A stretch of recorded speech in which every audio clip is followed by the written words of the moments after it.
All right, everybody, welcome back to Remotely Wasted. If it's your first time joining us, don't be selfish, hit that subscribe button. This is our college football week 12 episode, and the chaos is finally starting to ensue a little bit.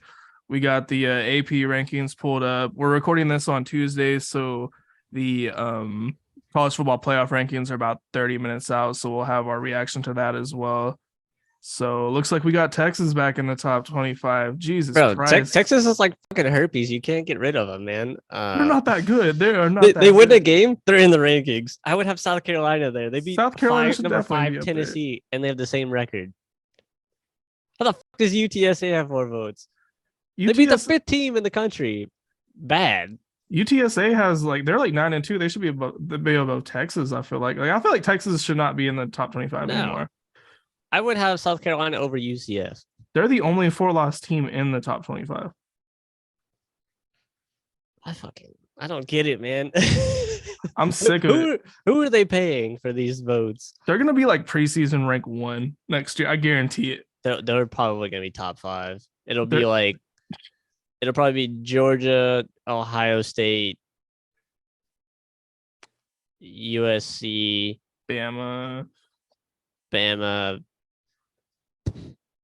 I'd probably put Clemson, like Texas. Texas. They'll probably be like the 6 to 8 range. I don't. It doesn't check out to me. I don't know. I don't get it. It's You like can't get rid of them. who do they even beat? Like, let's see who they beat last week, and I'm just curious to see what got them back up. Kansas. Oh my God, man! Kansas has not been good since Jalen Daniels went out.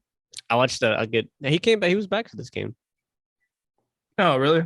I'm pretty sure. I quit following them like a long time ago. They're 6-5. Come on, they beat a 6-5 team. Yeah. What tools do you need? Jesus Christ, that scared the shit out of me. Actually, I was like, yeah, they beat the doors off of them, but South Carolina had a better win, and they have the same record. South Carolina beat the doors off a way better team.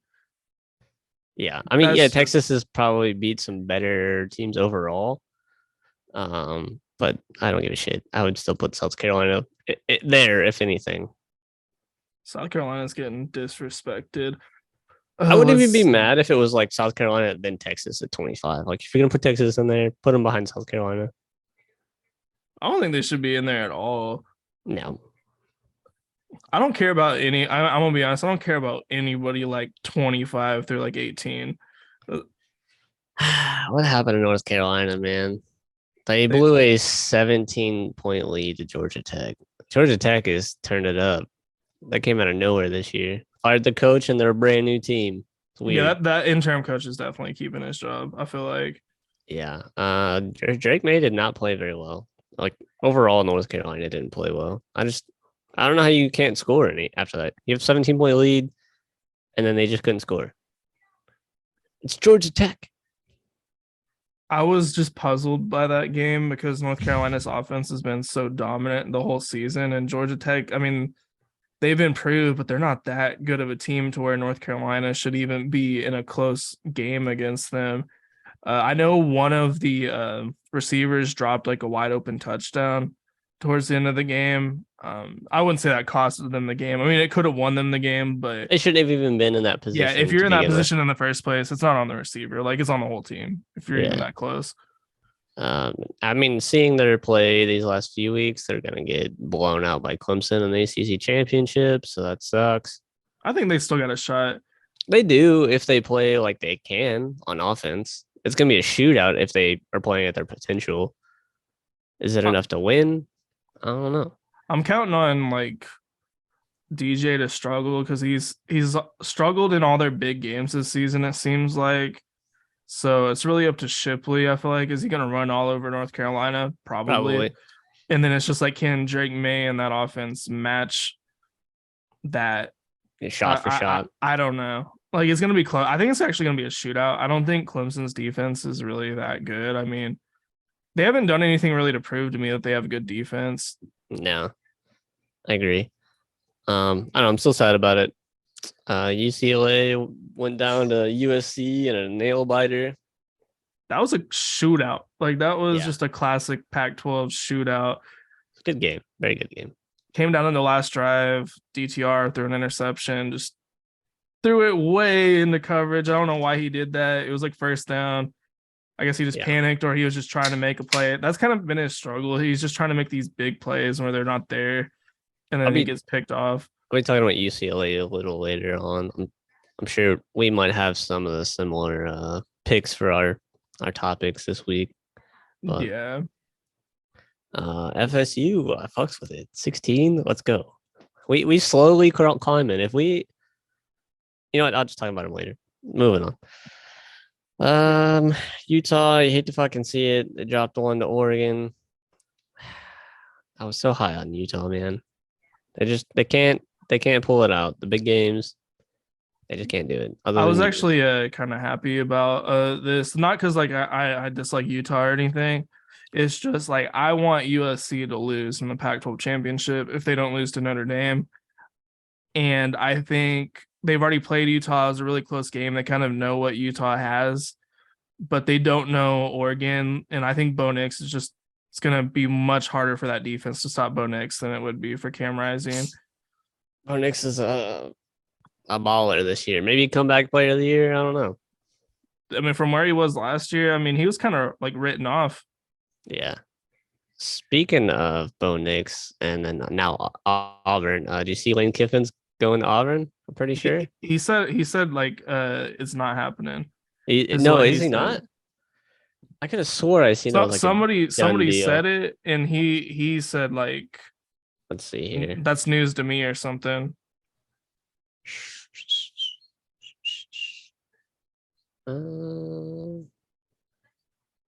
Yeah, I guess he's not. Huh. Yeah, it was like a false report, and then like somebody tweeted, like a reporter tweeted, like Lane Kiffin's going to step down and take the Auburn job, and then Lane Kiffin like responded to it, and he's like, "Well, this is news to me." Fair enough. I don't think he needs to. It's a lateral move. Like, Auburn's a great job, but he's already starting to build something at Ole Miss. Like, why go to some place that's not that much better? I think it is at this point, like how the programs are. I think it'd be a step down. I feel like we've had the same conversation before. The same with the Lane Kiffin move, I think. Well, I mean, just like Auburn in general is just like being built up to be this top level job, and it's really not. First off, they're impatient with their coaches. They have to compete in state against Alabama. Like, good luck with that. They do get really good recruits, though. They do, but I feel like with Texas and Oklahoma coming into the conference, on top of you got Alabama and Georgia and Tennessee's, they're going to do crazy in recruiting after this season. I feel like I just don't know who's like really wanting to take that Auburn job besides like maybe somebody who's already on staff. Like, I'm sure they'll get somebody like Hugh Freeze. I know has been thrown out there a lot. Like, he's going to leave Liberty. I don't think he will. But he just signed a new contract for like, I think 2 years. Yeah, he could break out of it though. Yeah, but I mean, why would you do that because the Auburn job was open when I think he signed that? It was like right before the Auburn job came open, but I think I think he knew the Auburn job was going to come. Well, the Nebraska job's been open, so obviously he's not interested in Nebraska. Nebraska's a better job than Auburn, in my opinion. It's a little bit easier of a road, and it's more of a historic program. Yeah, I think it would be easier to build Nebraska up than Auburn. Auburn, you would have to hope you get like a Cam Newton out of nowhere. Yeah, which is what happened to them to begin with.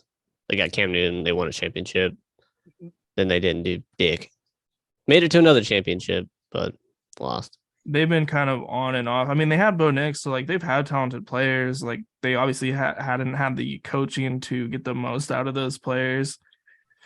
But, I think Bo Nix just really wasn't a good fit for that offense, like the scheme that they wanted to run and whatnot. But he's more of a Pac-12 guy. You could tell he's meant to be like a Pac-12 air raid style, like fucking open up the field, and then he can run if he needs to, instead of having to run on projected QB runs where they know you're gonna run because you can't. There's no receivers. Oh yeah. I never thought I would see Washington this far up after they got like blown out 2 weeks in a row. Now they're all the way back up here. They can make a New Year's Six bowl game. Notre Dame too. I mean, like Notre Dame after that Marshall loss, we're like, oh, this season's a waste, and now they're ranked 13. You know what'd be real interesting is USC loses to Notre Dame, right? Oregon wins out and Washington wins out. They're all 9-2. God damn it. That's probably a win. So Washington and Oregon both have almost gimmies. USC's got a tough matchup against a resurging Notre Dame team, and their defense is looking really good. So who's got the head-to-head there? See, I think if USC lost to Notre Dame, it might not hurt them because Washington's it's an beaten out-of-conference Oregon. loss. So it would be Washington and USC in the Pac-12 championship. Oh, is Washington playing Oregon? Washington beat Oregon. Oh, okay. Already. So if Oregon like loses, then Washington's in pretty much. If they I think win. it might be Washington USC anyways, as long as Washington wins out. Because they have to hit. If they have the same record and say USC wins out, they're 10-1. They'd be 11-1. Oregon would be 10-2. Washington would be 10-2. Washington's beat Oregon. I think Oregon would get in because I think both of Washington's losses were Pac-12 losses. And Oregon's loss was to Georgia. Yeah. Damn. Yeah, you're right. Never mind. Yeah, theirs was Washington and then Bama. So Washington needs Oregon to lose against Oregon State. I don't want Never mind then. USC. I feel like USC would wash Washington like so bad. I think Oregon would be a shootout. I think it'd just be like Caleb Williams, Bo Nix just going at that'd be I would love to watch that game. It'd be so fun to watch. Oregon's got the better defense. I think they would, fuck around and make some stops potentially. So I think Oregon would probably win that game. Kind of looking at it, I'm thinking Oregon's going to win the Pac-12 and ruin USC's playoff hopes. I don't even think USC's. I've been saying it all season, and so far on the show, we've both been right on guarantees. I think Notre Dame's going to beat USC. I've been saying it all season. I think Notre Dame's going to be the one that takes them out. I was right about Bedlam. You were right about the Bama LSU and Bama Tennessee. I was right about USC Utah. Yeah. I don't know if we made any other guarantees, but what was the games last week? I feel like did we make a guarantee for last week? Damn it.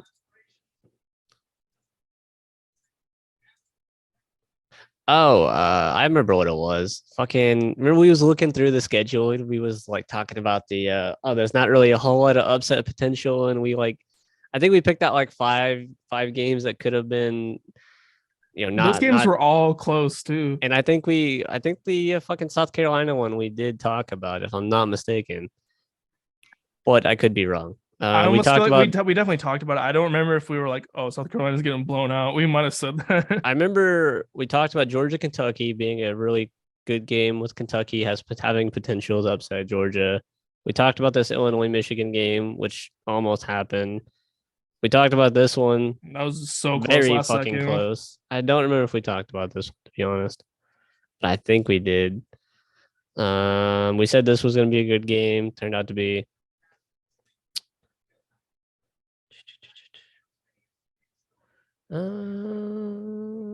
We did talk about Bedlam, but I think we kind of knew OU was going to win that game with the way OSU's been fucking the catastrophe that's happened to them. I don't know what the fuck what has happened to OSU. They were so good to start the season. They're like 6-0, 7-0. Just they were ranked rolling. like 6. We were like dominating. OSU's easily one in the Big 12, all that, and then they just. It's to the point where their fans were like, we need to fire Gundy. Like, I've seen that a lot this weekend, which it's getting to that point if they want to take the next step, I feel like. I think he's kind of maybe worked his way into the hot seat. Was that the only games we talked about? I thought that Texas-Kansas was going to be a game. It wasn't. Yeah, I think that might have been all we really talked Spencer about. Petras got him a W. I kind of felt bad for him. I forgot to look at his stats this week. He was talking about how the whole world is rooting against him and stuff. Because you're fucking trash. I was like, yeah, that we started this. We might have. I think it was like game 1 he had bad. I think I was on his ass. You roasted him like the first 2 weeks in a row, like the And then I first got two him episodes we again. did, and then you Yeah. got him again like later on in the season. And then there was a few weeks where like you didn't get him, but you pulled his stuff up anyway to be like he should be here, but I picked him instead. I think this might be the first week I didn't like seek him out first search. I'm actually gonna look him up and then have him open for later, just in case he had a bad game. He threw 6 touchdowns. Yeah, they didn't even score fucking 6 touchdowns worth of points. Okay, moving on. I don't know. It starts getting real dicey. So we talked about Washington, Notre Dame. He thinks he's gonna beat, or they're gonna beat USC. I don't know. I think they have a really good chance. Is the Notre Dame offense is the question mark in that game? I feel like. What's their offense looking like? Okay, so fucking, I think his name's Drew. He's all right. He's not that good, really. Is his name Drew? Opinion. What the fuck? I thought it. I don't know. Pine. I don't Drew Pine. Whatever. What am I looking for here? So I mean, he's got a decent TD interception ratio, so he's taking care of the ball. He came in like the 4th game, I think, so his yards are a little low. Running backs, not that great. Fucking Mike Mayer, I think his name is Matt Mayer, some shit. This dude's crazy good. Looks like the running backs are splitting carries though between 3 of them. So combined, they have quite a bit of rushing yards. I don't know what happened to this guy. This guy was really good. No, this isn't the guy. There's another Tyree guy that. Is it for like Syracuse? I feel like almost. I might be wrong. Who was their running back last year? I'm curious. So I thought that was the guy that they had last year. 2021. Yeah, I mean the tight end is looking really good. The defense is pretty solid. He's so good. He's gonna go first round. This Notre Dame team, like I don't know. USC's defense sucks though. So if this offense can have like a reasonably good game and the defense can hold USC under like 35, which I don't know if that's even possible, but like if they go hold them under 35, I think they got a chance of winning. For sure. It's crazy. So we're getting towards like the playoff area of the rankings. I think it's really, really crazy some of the scenarios that could happen to where we could potentially end up with a playoff, like the playoff we didn't want of like Georgia, Ohio State, Clemson. Like that's looking like a real possibility. I don't think Bama definitely could win, but it could happen. I think Tennessee's definitely out. Oh, Tennessee. Yeah, I mean, with Hendon Hooker done, like torn his ACL. Oregon has a semi-decent shot if they beat USC. They'd be the first 2-loss team. Alabama, they have no championship game. That would be on their resume. They've lost 2 games to, or at least 1 to LSU. So if LSU wins out, LSU would get in over Alabama. Clemson's pretty much a fucking guarantee, unfortunately, to win out. And then they'd be a 1-loss conference champion. So it'd be them going up against the Ohio State Michigan loser for that 4th spot with USC if they don't lose. So it's looking like it's going to be Michigan, Clemson, and probably USC fighting for that number 4 spot. Yeah, it's kind of what it's looking like. I mean, there's some scenarios. So like a nightmare scenario, I think, for Clemson fans is LSU beating Georgia and TCU winning out, because then Georgia's not going to lose their playoff spot, especially if it's a close game. And LSU's getting in because they're the SEC champion, and Clemson's just getting left out, in my opinion, at that point. I honestly wouldn't be mad. Fuck them. I'm kind of hoping for any scenario that involves Clemson not getting in. Like USC and Clemson don't want to see it. I'd rather see like the way the top four is now would be great. Obviously, Ohio State and Michigan are playing each other. If it's a close game though, both of them could possibly get in. Doubtful, Yeah, one, but could happen. yeah. I don't know. It's unfortunate. I wait. I don't know for that to happen. USC's got to lose. LSU's got to lose. Clemson's got to lose, and then I think it'd be okay. I think there's like so Alabama at this point, I think I saw has like a 54% chance of making it, and it is possible. So Michigan and Ohio State play each other. Let's just say Ohio State just beats the brakes off of Michigan. Michigan's out. TCU, I think there's a very good chance they could lose to K-State. I hope not, Yeah. but I think it's a good shot. TCU's out. One loss. TCU has no chance. No. USC has two really losable games coming up in a row. So we say So- they just for the sake they lose one, so they're They out. lose, and then let's say Clemson loses to North Carolina, and Alabama's then we're in. kind of looking like Alabama's in. So it's really possible for Alabama to get in. I wouldn't actually be mad this year, kind of, because Alabama's like the underdog type. Well, and I don't hate Bryce Young. I'd rather see Alabama than Clemson. I'll just say that. I'd rather see neither of them. But if I was gonna have to pick between Alabama and Clemson, I'd rather have Alabama. I don't think Alabama has a shot to win if they make the playoffs. No, They're not beating Georgia. They're not beating Ohio State. Michigan maybe. They beat TCU obviously, but TCU. I don't know. I don't TCU's think got that'd even be a good matchup. a decent passing offense, and You that's know what what'd be Alabama struggles against. You know, it'd be a Right now. great matchup in the playoff. TCU USC. I feel like that would be such a crazy shootout. 64 to 52 or something crazy. I don't know. I don't need that. That scoreline doesn't make sense. But it's first two numbers that popped in my head. Do you think there's any chance anywhere besides Georgia wins? Like, I think Ohio State's the only other team I could see beating. Ohio State's the only one that has a chance to beat them because Michigan, for the majority of this year, I was saying Michigan was going to beat Georgia, but now it's looking like they're not with Blake Corum going to be out, which is pretty much their entire offense. So unless their backup running back can put in the same work, then I don't think they have a shot. Their defense is gonna have to win that game for them. Has to. They have to. They're gonna have to get a pick six, get some extra possessions, turnovers, get stops. That's the only way to give Michigan's running offense. Because if Ohio State gets out to a big lead early, it's over.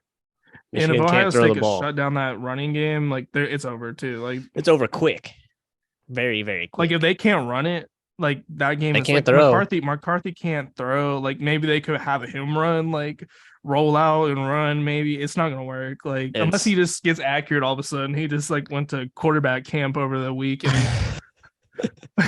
he called Peyton. He called great. fucking Brady. He called everybody. He's like, please. Brady might help him. He went to Michigan. Brady'd probably say, "Get fucked." He don't give a shit about him. Said I'm divorced. I'm a free my man. life's falling apart. Like I got bitches to get after now. you see, they're taking like there's like Vegas odds of who Tom Brady is gonna date next. Is so funny. Like Taylor Swift's at the top of the list. I'm like, that'd be really weird, but That would be. She's like our age, I think. nah, she's like in her 30s, I think. Like Is she? early 30s, yeah. Oh, he's like 46, right? Yeah. I mean, it'd be a little weird. That's but, not too far off. I mean, Leo's out there dating like 23-year-olds. So. they was on his ass for it though. That shit was funny. I think I got memed out. Yeah, I guess we'll do our personal tops. I think our top six is probably the exact same. Maybe outside of six. Six is probably. I think we're actually gonna have the exact same. So number one, obviously Georgia. 2, Ohio State. I actually still have Michigan until this game is done. If Michigan, I think Michigan is still the better all around team. I see. We'll see how long the Blake Corum injury is. If it's just this game, I don't know. I only move them down because Blake Corum's hurt. But if he's back, or if he would have never gotten hurt, I would still have Michigan too. So that's the only reason I switched them. And then they did play Illinois pretty close, but Illinois' defense is really good. And then Ohio State played Maryland super fucking close till the end, which is also a question mark because yeah. It I didn't don't look know. good. It didn't look good. Ohio State has been suspect against a handful of teams. way more than Michigan has. So at this Like, point, they find the ways to win, and then like if you watch the game, it'll be like the first half. It's like really close, so they look kind of bad, and then on the score line, it's like they blow them out at the end. But if those teams that they were playing had a fucking offense, then they might have a loss. But here we are. so obviously we flip flopped it. So I have Ohio State at 3. You have Michigan at 3. Is that right? Yeah, All right. TCU at 4. I think that's obvious. And then 5, I have USC. I also have USC. And then 6, I have LSU. I have Clemson. I think LSU has just had more of like they've had a better schedule. I did too, but I think Clemson's going to be the ACC champion. LSU's not beating Georgia, so Yeah, I'm kind of just going based off like now, but obviously like that's probably you're right about that. There's only like a week or 2 left, so I'm kind of just trying to. The season's basically over. These last games are kind of not a whole lot of implications going on for a lot of teams outside of like a few. So I'd say eight and up has a shot, and then maybe Oregon in a scenario, but for the most part, we've pretty much narrowed it down. It's really just like, does TCU win out? If they do, they're obviously in. Like Georgia's probably going to be in. Ohio State or Michigan's going to be in. So it's really that 4th spot we're looking at, which is going to be like USC, LSU, Clemson, maybe Bama. But yeah, it's kind of. I'm so mad Florida's bad this year. Because like imagine if Florida was undefeated right now, and if like we beat them, like where do you think we would jump? Let's see. Let's say you're sitting at 16, and you're saying if Florida's undefeated, they're like 2 right now. They're probably 2, and I think they played Georgia this week. No, they played Georgia like a couple weeks ago. So yeah, Florida beat 1. So they would have beat Georgia hypothetically. So they'd be ranked 1 at this point in the season. And then like if we beat rank 1 team, where do we jump up to like you jump up to like 9? I feel like. Yeah, maybe. Beating rank 1, I mean, like it depends on how bad. But yeah, you definitely jump in the top 10. Well, fucking LSU beat rank fucking 2, and they jumped a goddamn hot mile. I love how we're like talking about this. South Carolina whooped the rank 5 team. They don't even get in the top 25. It's like so messed up. They don't like the fucking SEC. Don't like South Carolina. They're like one of them fucking black sheeps of the SEC. It's so messed up. Looks like the rankings are coming on, so we'll have those in just a minute. We'll kind of where are you at on the TV? I'll pause it if I'm ahead of you. What are they showing right now? Just fast forwarded. I see that USC and LSU Clemson logo just disappeared.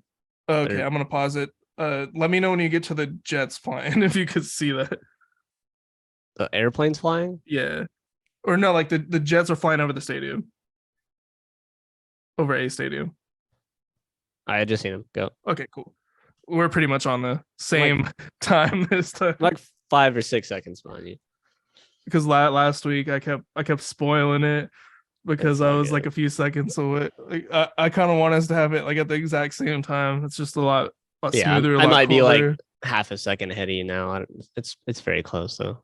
I like the show because they kind of get straight to it. They don't linger around too much. Like they don't make an hour-long show to fucking talk about 6 rankings, which that's the only ones we really care about. I'm curious where they put us. I wonder if they move us higher than 16. They've been higher. They've pushed us up like AP, like I think like 2 spots maybe. I could see us being like over 14. 13 at the highest. We're not passing any 2-loss teams, so no higher than 13. No, I think you guys can pass like Utah, maybe. Yeah, Utah, maybe K-State. I mean, probably not Notre Dame, but Notre Dame does have some bad losses. Our losses weren't too bad. You know what I think it is? It depends on what they value. If they have USC above LSU, you'll be 15. If they have LSU, you guys will be 14. Depending on who they think's the better team, because Utah beat. USC. And then also imagine LSU beats Georgia for the SEC championship, makes the playoffs. I wonder how, and we beat Florida to win out. How far does that push us? Like, I think if you guys win, I think we nudge up to 10. with a win against Florida and a bowl win. I think regardless, I think you guys are getting the top 10 if you win the last two. There's some good chances we might end up playing like Bama and Tennessee like in our bowl, which would be What sick. did I see recently? I saw one. I think I had you guys playing South Carolina in one Yeah, of I seen them. that. I think we'd beat them down. Yeah, that'd be an interesting game. I think they have OU playing like somebody kind of whack. I'm kind of sad we fucking the Cheez It Bowl with us is not because it was looking like it was semi probable.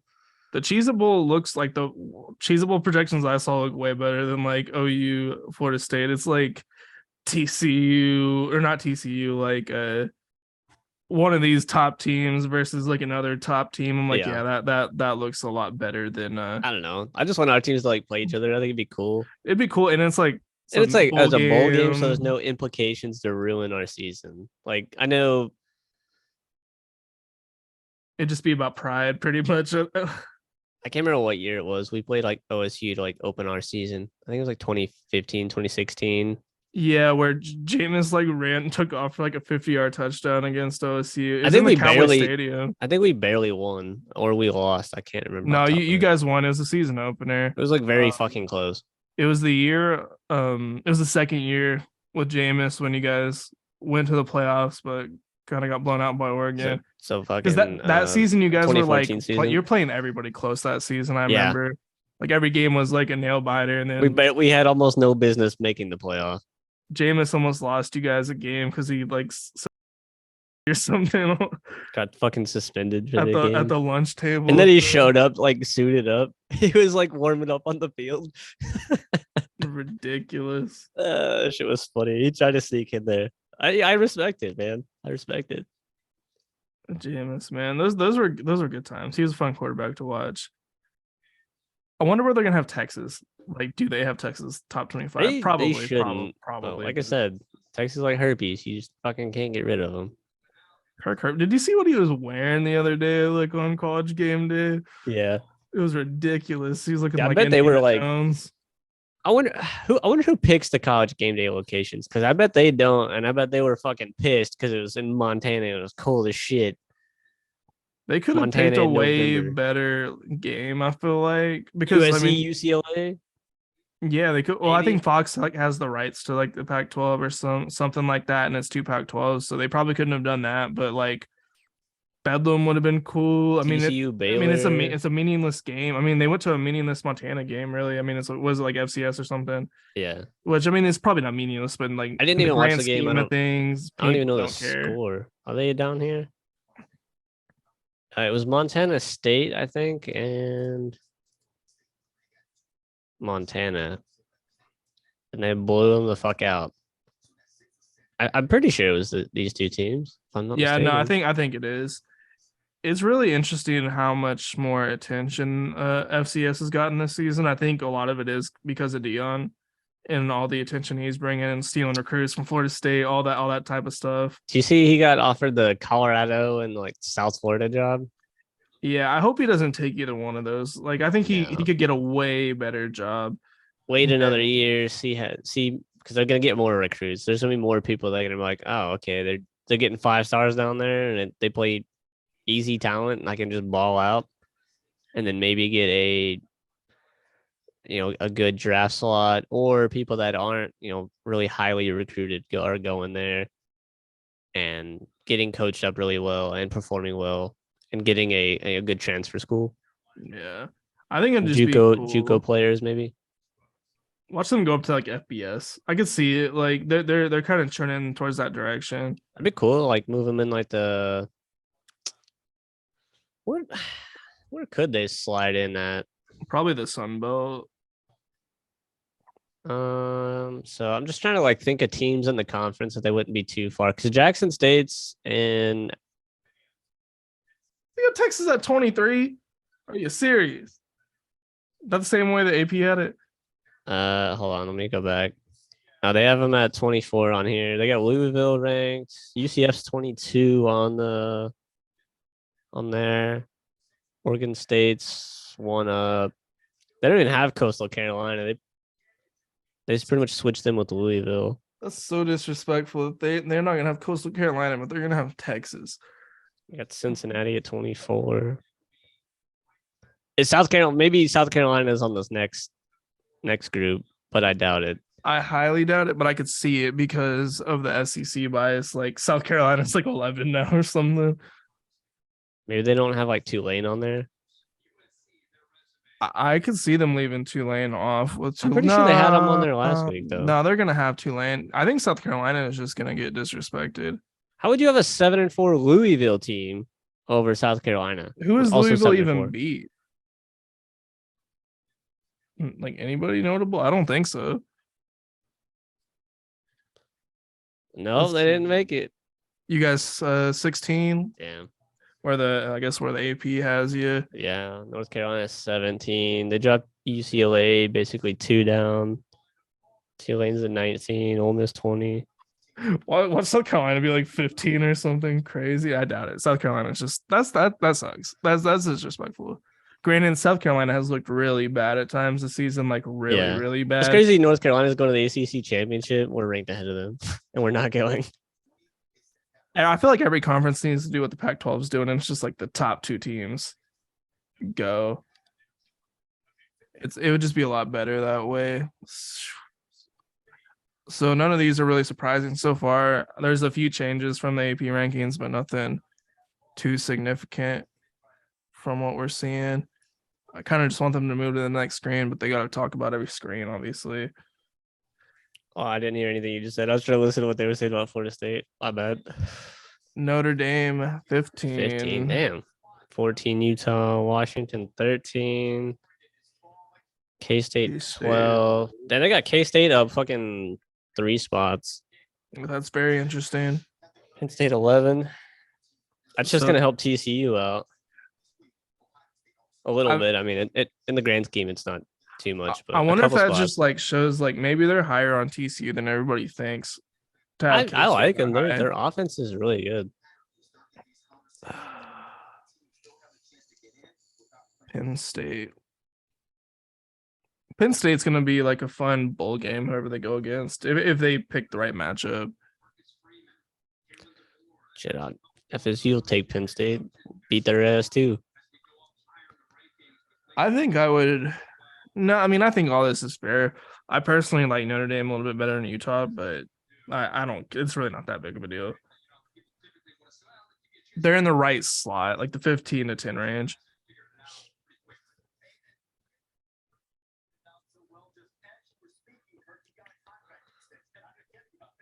I feel like the top 10 up until like the top 6 is going to be the exact same as it might be rearranged. I think it's all going to be the same except for 5 and 6. It would be the only potential change. Maybe Alabama, Tennessee spot. I think they're going to have LSU higher than USC. Yeah, because they beat Bama. But USC's only got 1 loss, and it's a 1-point loss. LSU's only got a 1-point loss too, so their only other loss is a blowout loss to Tennessee, who just got blown out. So yeah, Tennessee loss isn't looking as good as it did. I think LSU on paper kind of looks a little worse. I mean, like all things considered. I mean, either way, if USC wins out, they're pretty much in because LSU shouldn't win out. Okay, they got Tennessee 10. Ooh, that's different. All right. I'm assuming Oregon will probably be 9. Or is it going to be Bama? Or I got Clemson 9. I feel like Oregon should be above Bama, but probably not because it's the SEC bias. I feel like they moved them so low because of the Hendon Hooker injury, because it's like they don't even have their best player anymore. Yeah, they'll probably lose their next game depending on who they play.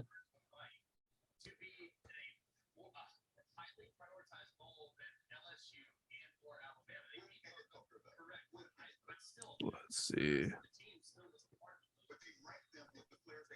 They talk so long, like between screens. I'm like, just show me the screen, then we could talk about it. Oregon 9, okay. I'm cool with that. Yeah, because Tennessee did get beat down bad. I think Oregon should be higher than Bama. They have more impressive wins. Granted, they have like the same record. Yeah, I think the same record.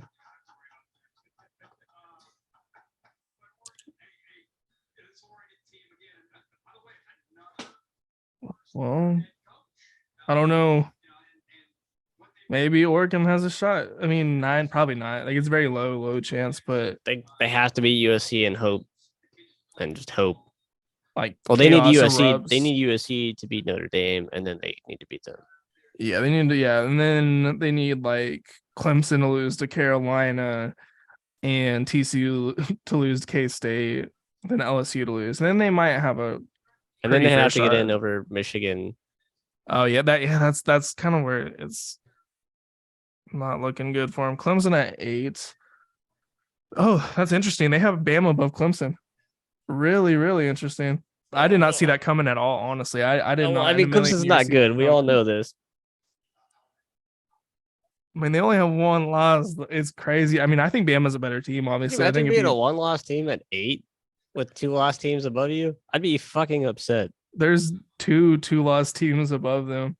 I'd be pissed. I bet you Dabo's like fuming right now. If he even like cares to watch this stuff, or if he's just like, I'm just gonna keep I mean, playing it and find out. That kind of shows how kind of bad ACC is this year. Bama has 7. I still can't wait. Who the fuck did Clemson lose to? I already forgot. They lost to Notre Dame Yeah, that's right. in like blowout fashion, pretty much. They scored like a couple of garbage time touchdowns towards the end, but overall they looked like shit. They had to play both their quarterbacks, and the one dude threw the like pick 6 is one playing. Bama at Okay, we knew that 7. one was next. Wow. Checks out. Wow. This Bama has like a really good shot. I mean, I could see easily USC, LSU, TCU losing. I would say if Michigan gets blown out by Ohio State, I would rather see Alabama make it over a one-loss Michigan. Yeah, because if Michigan doesn't look good against Ohio State, they're not Think- going to beat anybody else probably, except And for then I maybe don't think they would TCU. make it in anyways. Yeah, I mean, I think if it's a blowout, whoever loses that game, if it's a blowout, is not getting it. Well, They should. Ohio I don't State know. might still like just the Yeah. Ohio State bias. That's really interesting to see Bama that high. I didn't expect Bama to be above Clemson. Yeah, I didn't either. So Bama's not done. How crazy would it be if, like, at the end of the season, They Nick win the Saban, Nick championship. Saban just has another trophy?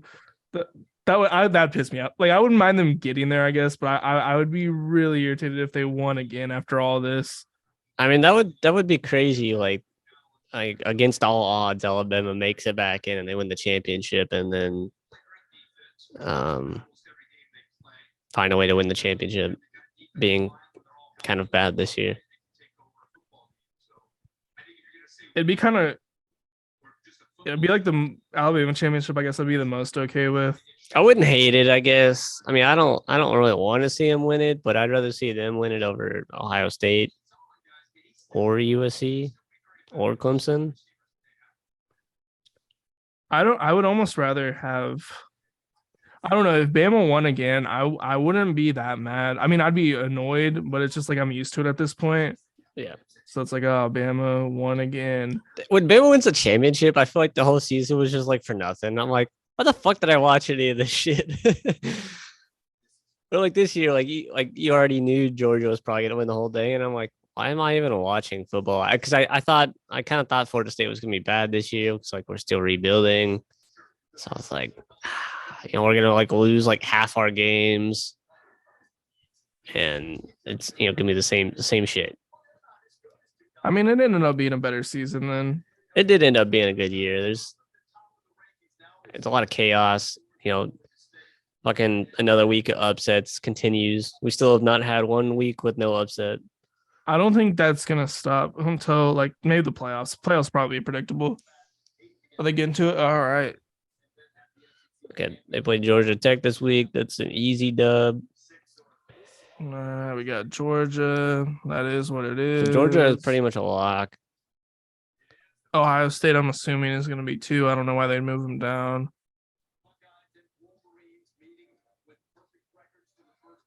Are you behind now? Yeah, I had like a connection like error, I think. I'll pause because I just see number 2. All right. Yeah, I'm probably not that far behind. You probably hit play now. Well, I had it up for like I seen number 2 for like a few seconds. Oh, okay, yeah. Like they kind of pulled it up. They just pulled up number 3. Oh, That's you already kind seen of. you already seen Ohio State? Yeah. They just pulled up number 3. Oh, okay. I guess okay. Michigan. I'm like I think 2 seconds behind. Michigan 3. Yep. So yeah, top 4 TCU, obviously. is what we expected. What happens at 5 and 6? They always stretch 5 and 6 out so long. They're probably gonna just have LSU 5, USC 6 still, just like last week when they had fucking. It was Tennessee and then LSU. Yeah, Because we was determining LSU USC for 6, so I think it'll be the same situation. LSU over them. Yep, Yep. there it is. Yep. All right. Yep. Well, that's enough of that. Kind That of checks out. what we expected. I don't know. I thought USC could jump them. I thought USC LSU kind should have of jumped played them. like shit this past week. They played UAB and they played them kind of close Like through the a lot first of half. the game. So I don't understand why USC is not ranked. USC has more. Well, I can't say USC has more impressive wins, but they beat good teams. They beat UCLA. Actually, And that's they've the only got one loss. that's the only win they have. Actually, is against UCLA though. So it's like UCLA versus Bama. I kind of get it, but LSU's looked really bad. Like against Arkansas, they didn't look good. This past weekend, they didn't look good. But I If guess we could kind of. USC's undefeated, where do you think they put them? I think they would have them over TCU probably. I think they would have them at 3. At least. Yeah, I think they would have them at 3. I can't see them putting them above Ohio State. I think they love Ohio State a little bit more than USC. I think they would set I think they would set it up like that with Ohio State 2, Michigan 4 on the off chance one of them loses, they drop out completely. Oh, well, player of the week. Who do you got for that? I got one and then an honorable mention. I think we have probably the same person. Yes, my boy. The dude went fucking crazy on Tennessee. Spencer. 6 TDs, only missed 7 passes, 438 yards, sacked 1 time, almost a perfect QBR. And then fucking 16 yards rushing. So look at that completion percentage. It's like an 81% completion percentage. That's really good. And then look at like the rest of his games, and then he does this to Tennessee. Like Tennessee's defense is bad, like they're not very good, but it's still Tennessee. Their defense has not looked that bad this season. They're not great. They're not even good. I think they're like average. Yeah, I don't know who I'd compare them. I mean, they're better than like a USC defense, but they're somewhere between like a USC defense. They're better than a TCU defense. But they did beat Bama and LSU, which is wild. And then That's they just get beat by South Carolina. So is South Carolina better than fucking Bama and LSU? I don't know. This is a confusing year. Man, I was so happy to see Spencer like play good. Like this is like the player that like OU thought they were getting when he came in as the number 1. Yeah, this is exactly like he was supposed to be the fucking second coming of Jesus in college football.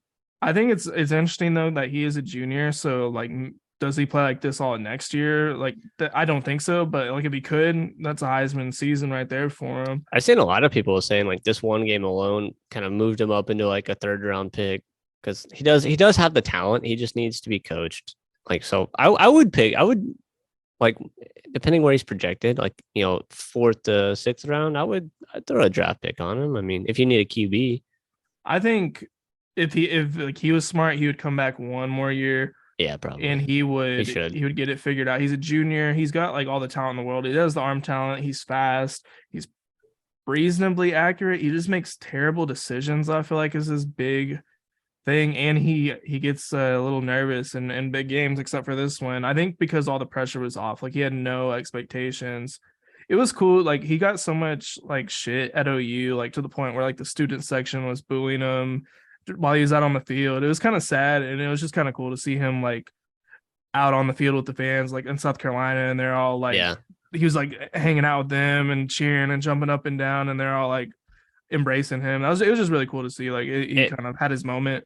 If he'd play like this every week, they'd be undefeated. If he was at OU this year playing like this, they'd be undefeated. Like, because most of you guys' losses is because of Dylan Gabriel or him not playing. Yeah, Like, I mean, Spencer Rattler is one of the most talented players in the country. It's just I don't know what it is that he can't put it together all like at once. This is what we were expecting. I hope in the offseason he gets like a good, like QB coach and does like a lot of work. Maybe, meet with some NFL guys and put in some good work on the offseason if he does come back. Because I think he can come back and play like this. Hopefully. Yeah, I mean, I don't see him leaving in the NFL. Like he could, but I think it's a really risky move. Like he's one of those guys that could slip to be like 7th round. You know what I mean? But he has like first round potential next year. So I think it would be a better decision to come back. Come back and win the Heisman like you always thought you were going to. It's gonna be like him and Jordan Travis and Drake May next year for the Heisman. I saw a quarterback like power ranking thing, and they had Jordan Travis at like 7. I was like, Dude, I didn't like think they were gonna have him that high. They had him above like Bo Nix. Yeah, he's cooking. Like he's almost flawless like most games. Is he?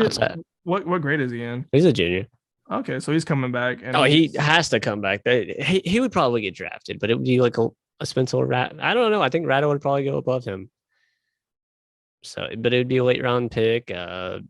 Or he comes back next year when we have a better team, and pretty much we can have a very, very good shot to win out, and he can compete for the Heisman next year.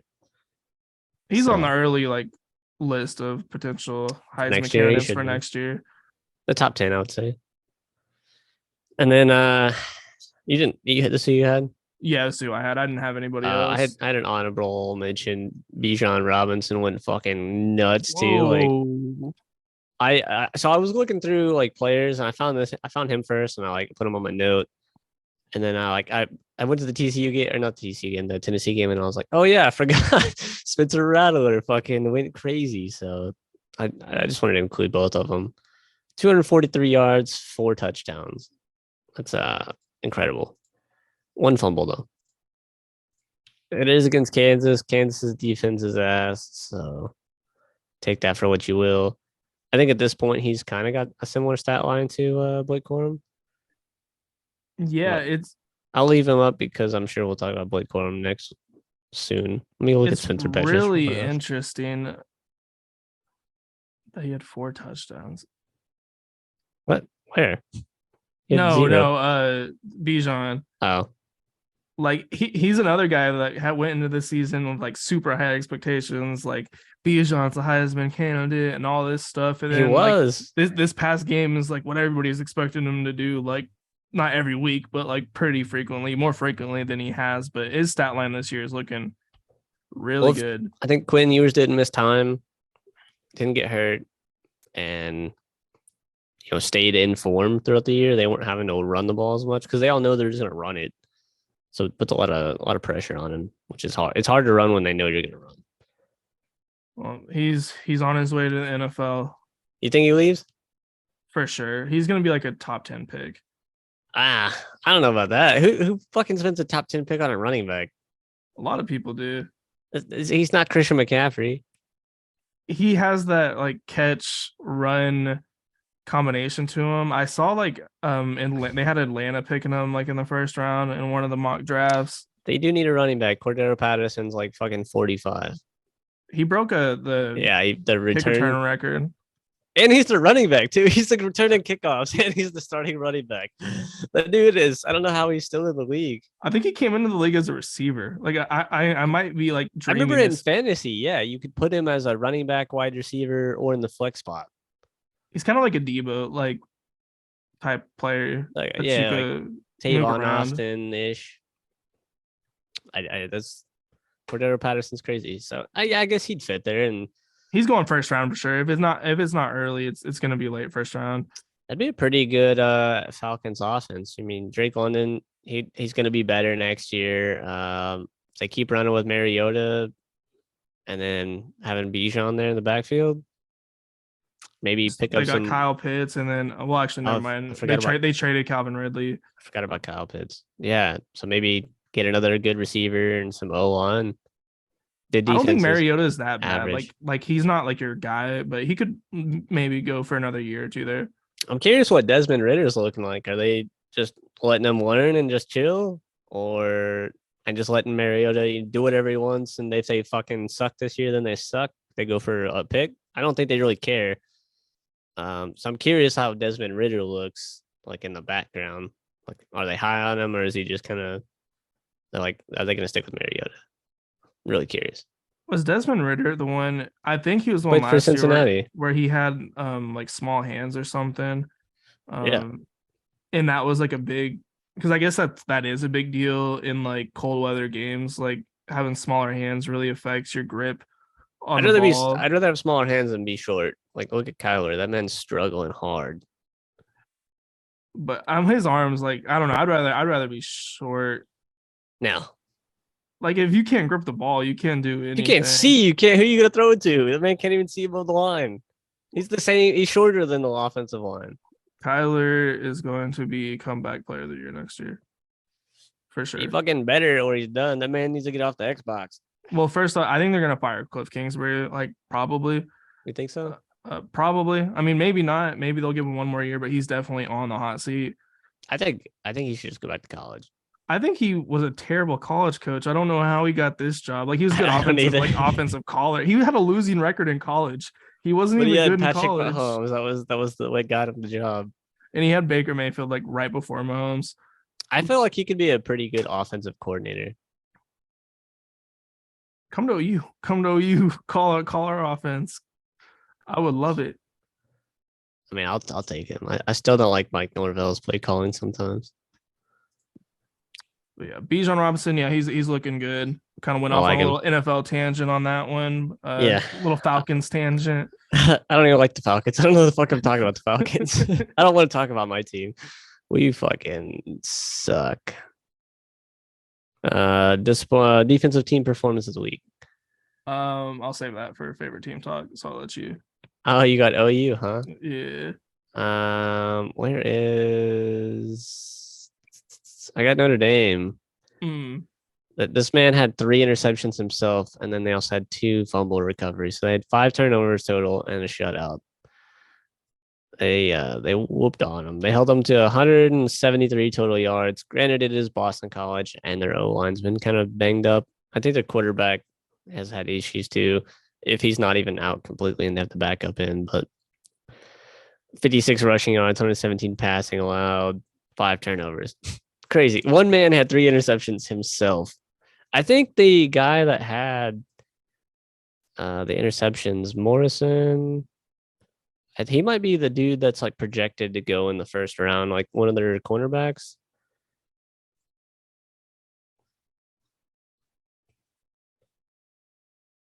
3 picks in one game, like that is nuts to me. Oh wait, no, that dude's a freshman. Who the fuck am I thinking about? This dude's a freshman. Wow, a freshman getting 3 picks. He got 5 picks on the year. That's pretty solid for a freshman. I can't remember his name. It's one of the cornerbacks. He's supposed to be really good. Or no, I'm thinking of Penn State actually. Never mind, not Notre Dame, but. Yeah, that's who my defensive team performance of the week is. You can't get better in a shootout, or not a shootout, shutout, and 5 turnovers. That's a great game by that guy. 3 picks. You don't see multiple picks that often in a game. That's a career game, like lifetime. You might have 2 in a game. As a freshman too. Yeah, that's what you're looking at next week, Caleb. Just know it. Great, it is Boston College, so take this performance with a grain of salt.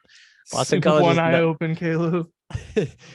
Better have nightmares about next week's game. That man Morrison gonna be living rent free in your head.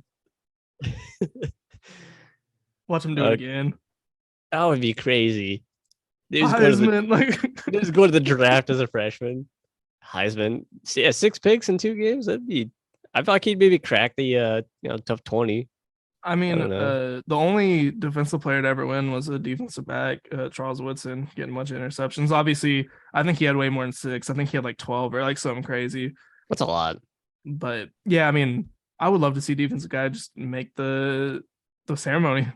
That would be cool. I'm excited for the next defensive guy to come out, whether it be a cornerback, a safety. It'll probably be a cornerback or an edge rusher, if I had to guess. That's gonna only be able to compete. I can't see. Also, depending on the scheme too, if it's like a linebacker, he's gonna have to get picks. If it's not like a blitzing Yeah. linebacking defense, safeties, I don't know. They get interceptions every now and again, but and then yeah, an edge rusher is just gonna have to pile up a dick load of sacks. Yeah. Well, good performance by Notre Dame. Now, hopefully, that gives them the confidence going into USC next week. I hope so. You know, I would like to see USC lose personally, I but would love I don't. it. I still don't know who I think's gonna win. I'm not sure. Disappointing player of the week. We could have the same person. I don't think so because I went with see that was too easy for me, and I was going to Oh, talk about him in favorite team talk. he was bad. He was real bad. He was terrible. He threw the ball 67 times. And five sacks, 4 interceptions, only 1 touchdown. He could have intercepted like 7 times. Like I watched the game, like he had so many like dropped interceptions by OU. He could have thrown 7 picks. He played terrible. I can't believe you guys got 4 turnovers and you guys only scored 28 points. Yeah, I don't even know about fumbles. Did they fumble the ball at all? No, Okay. at least I don't remember them fumbling it. So I mean, yeah, you guys got 4 turnovers at least. So you're 1 short of Notre Dame. It's a little insane to me. Like Spencer Sanders, he just had a weird year. Like he started out so good, he got hurt, and then he's been kind of bad. I'll probably get more into this in favorite team talk, but I did find it interesting that a lot of Oklahoma State fans were using the Spencer is hurt excuse. But I'm like, the man is not that hurt if he's throwing 67 times. What was it? What was he hurt for? I think it was like his shoulder. Yeah, was it a throwing arm? Because if it's fucking throwing arm, yeah, he's not throwing 67 times with a hurt shoulder. Nobody hurt is throwing 67 times. Nobody in general is throwing 67 times. I don't even know if I could throw a ball 67 times just standing here without fucking quitting. He has heart though. I will give him that. He was all fired up before the game. It was nice to see him lose though. I like him. I don't think he makes it really at the next level. I think he'll go to like the XFL or something. That's probably the best spot. Maybe the indoor like arena league or the CFL or something. This was the year he needed to have to to make the league. If he even gets drafted this year, with this performance, I wouldn't draft him unless I need a scout team QB that's mobile and has a decent arm. But then you could just pick him up in free agency. So I don't know. I don't see him getting drafted. I think the XFL would be a good opportunity for him. And the XFL is starting to it's kind of starting to serve as like a minor league, kind of a bridge thing between college and the NFL. I like it. It gives players a second chance to potentially make the NFL. Because after college, if you don't get drafted, you can go try out if they have open tryouts for the team, but it's your chances of making the NFL after college if you're not getting drafted is like fucking almost negative. Yeah, so I mean, the XFL gives guys another opportunity, and maybe like in the case of Spencer Sanders, I don't think he's had the best coaching at Oklahoma State, especially watching this game. Some of the calls that Mike Gundy made, which I'll get more into offense that. too. Like the offense that they had this year is weird. Yeah, I don't know what's going on with the entire team as a whole. The defense has been really bad. They started out super shaky, almost losing to Central Michigan. I feel like that was like the first glimpse into this true Oklahoma State team. So hate to see it, but yeah, he was fucking terrible. Who'd you have? So this is kind of a similar situation to when I had Quinn Ewers when he had a really good game, but he lost the game. Dorian Thompson-Robinson, he did have a good game, but he lost. He Dorian? the game. Yeah. He threw 3 picks, and I think without those 3 picks, they only lost by 3 points. I think they easily would have won had he not turned the ball over. He did have a good game, 309, 4 touchdowns isn't bad, but when you throw He was picks kind and of you can't take care of the ball. forcing shit. He did have 2 rushing touchdowns. So he had fucking 6 total touchdowns. The man was carrying the team, but also lost the game for his team at the same time. So it's not like I'm not saying this is the worst performance. It's just the most disappointing because they could have won had he taken care of the ball a little bit better. And it's also because you like UCLA too. So it's Yeah, also it's also disappointing in a very completely disappointing. different aspect. And I hate USC. I love UCLA. So it's Hate to it's see just it. it's just tough. It's tough because he's such a Yeah. good player. I really liked him. He's a senior.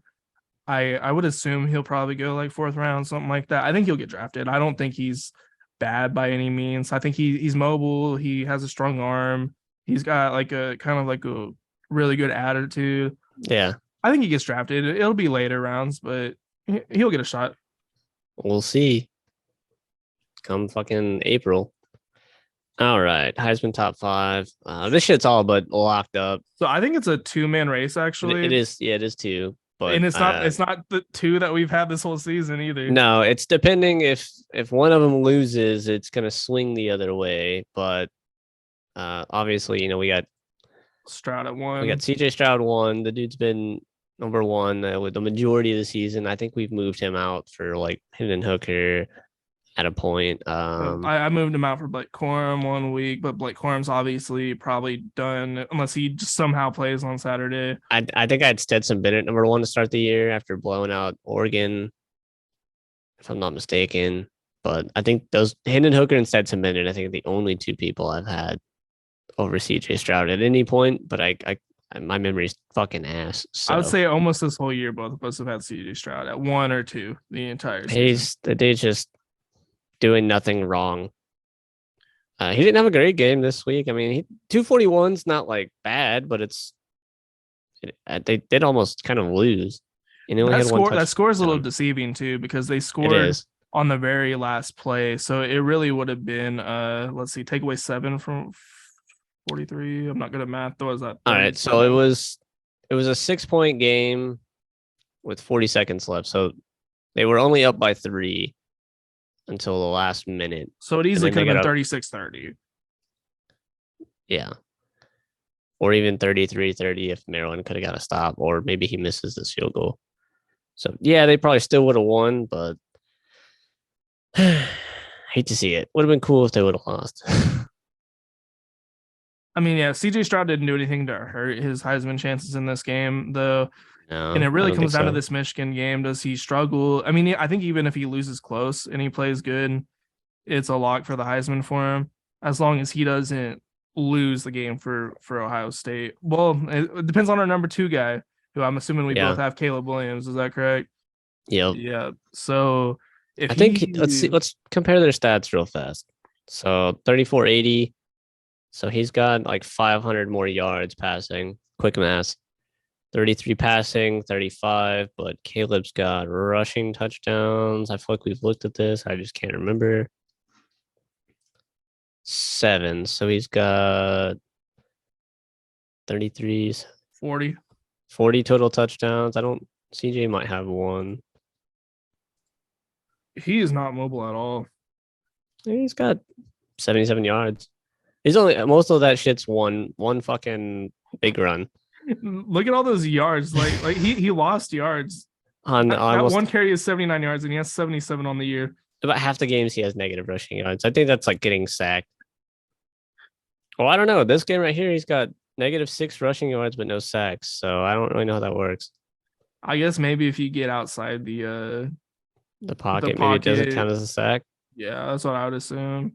I don't know. But so that's inaccurate. So Caleb Williams got more passing touchdowns. And then 1 less interception. So QBR about 4 points, 5 points back. So I'm thinking whoever loses is probably out. I think if CJ Stroud loses to Michigan, they might not make the playoff. That's probably going to have an impact. If USC wins out, makes the playoff, that's going to look a little bit better for Caleb Williams.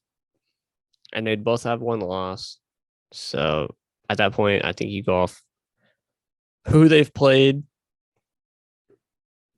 and then like stats. So Yeah, I think Like, if look- Caleb wins out, he has the better wins because looking at at that point, scheduling UCLA, Notre Dame, Oregon, and Utah, and then CJ would have Penn State, Penn State, Notre Notre Dame, Dame. and then if they beat Michigan, Yeah, if they lose to Michigan, that just I feel like that really gives Caleb the Heisman. I think so too. Unless like CJ Stroud throws like 6 touchdowns and they still somehow lose. Or if the people that vote are just more high on CJ Stroud, which is a possibility. I think he's. Yeah, you could argue if he's the better quarterback. I don't know. I think he's the better pocket passer, but Caleb's your better all around guy. I wouldn't be mad if Caleb Williams won. I like Caleb. I don't like USC, but I do like Caleb. I wouldn't mind him winning it. He's a really good player. He's really competitive. He's fun to watch. He's really fun to watch. I don't know how I feel about CJ. Like he just has he's like a robot, dude. He's boring. He's boring. I mean, like he's good, but he's boring to watch. I feel like I don't know. I haven't watched too many Ohio State games, but I feel like he's just never like fired up, or I don't know. Maybe I just don't remember, but maybe it's just too easy for him. Like I've not seen him fired up either. Like he's just super calm, which is good, which could be a very good thing.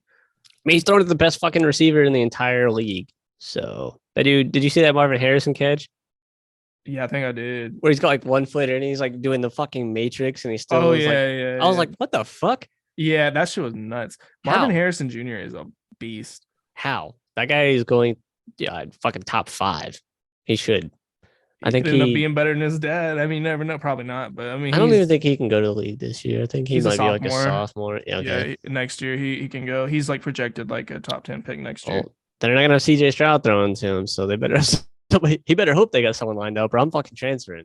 Oh, you know they got somebody lined up. It's Ohio State. Let me check their depth chart. The depth chart.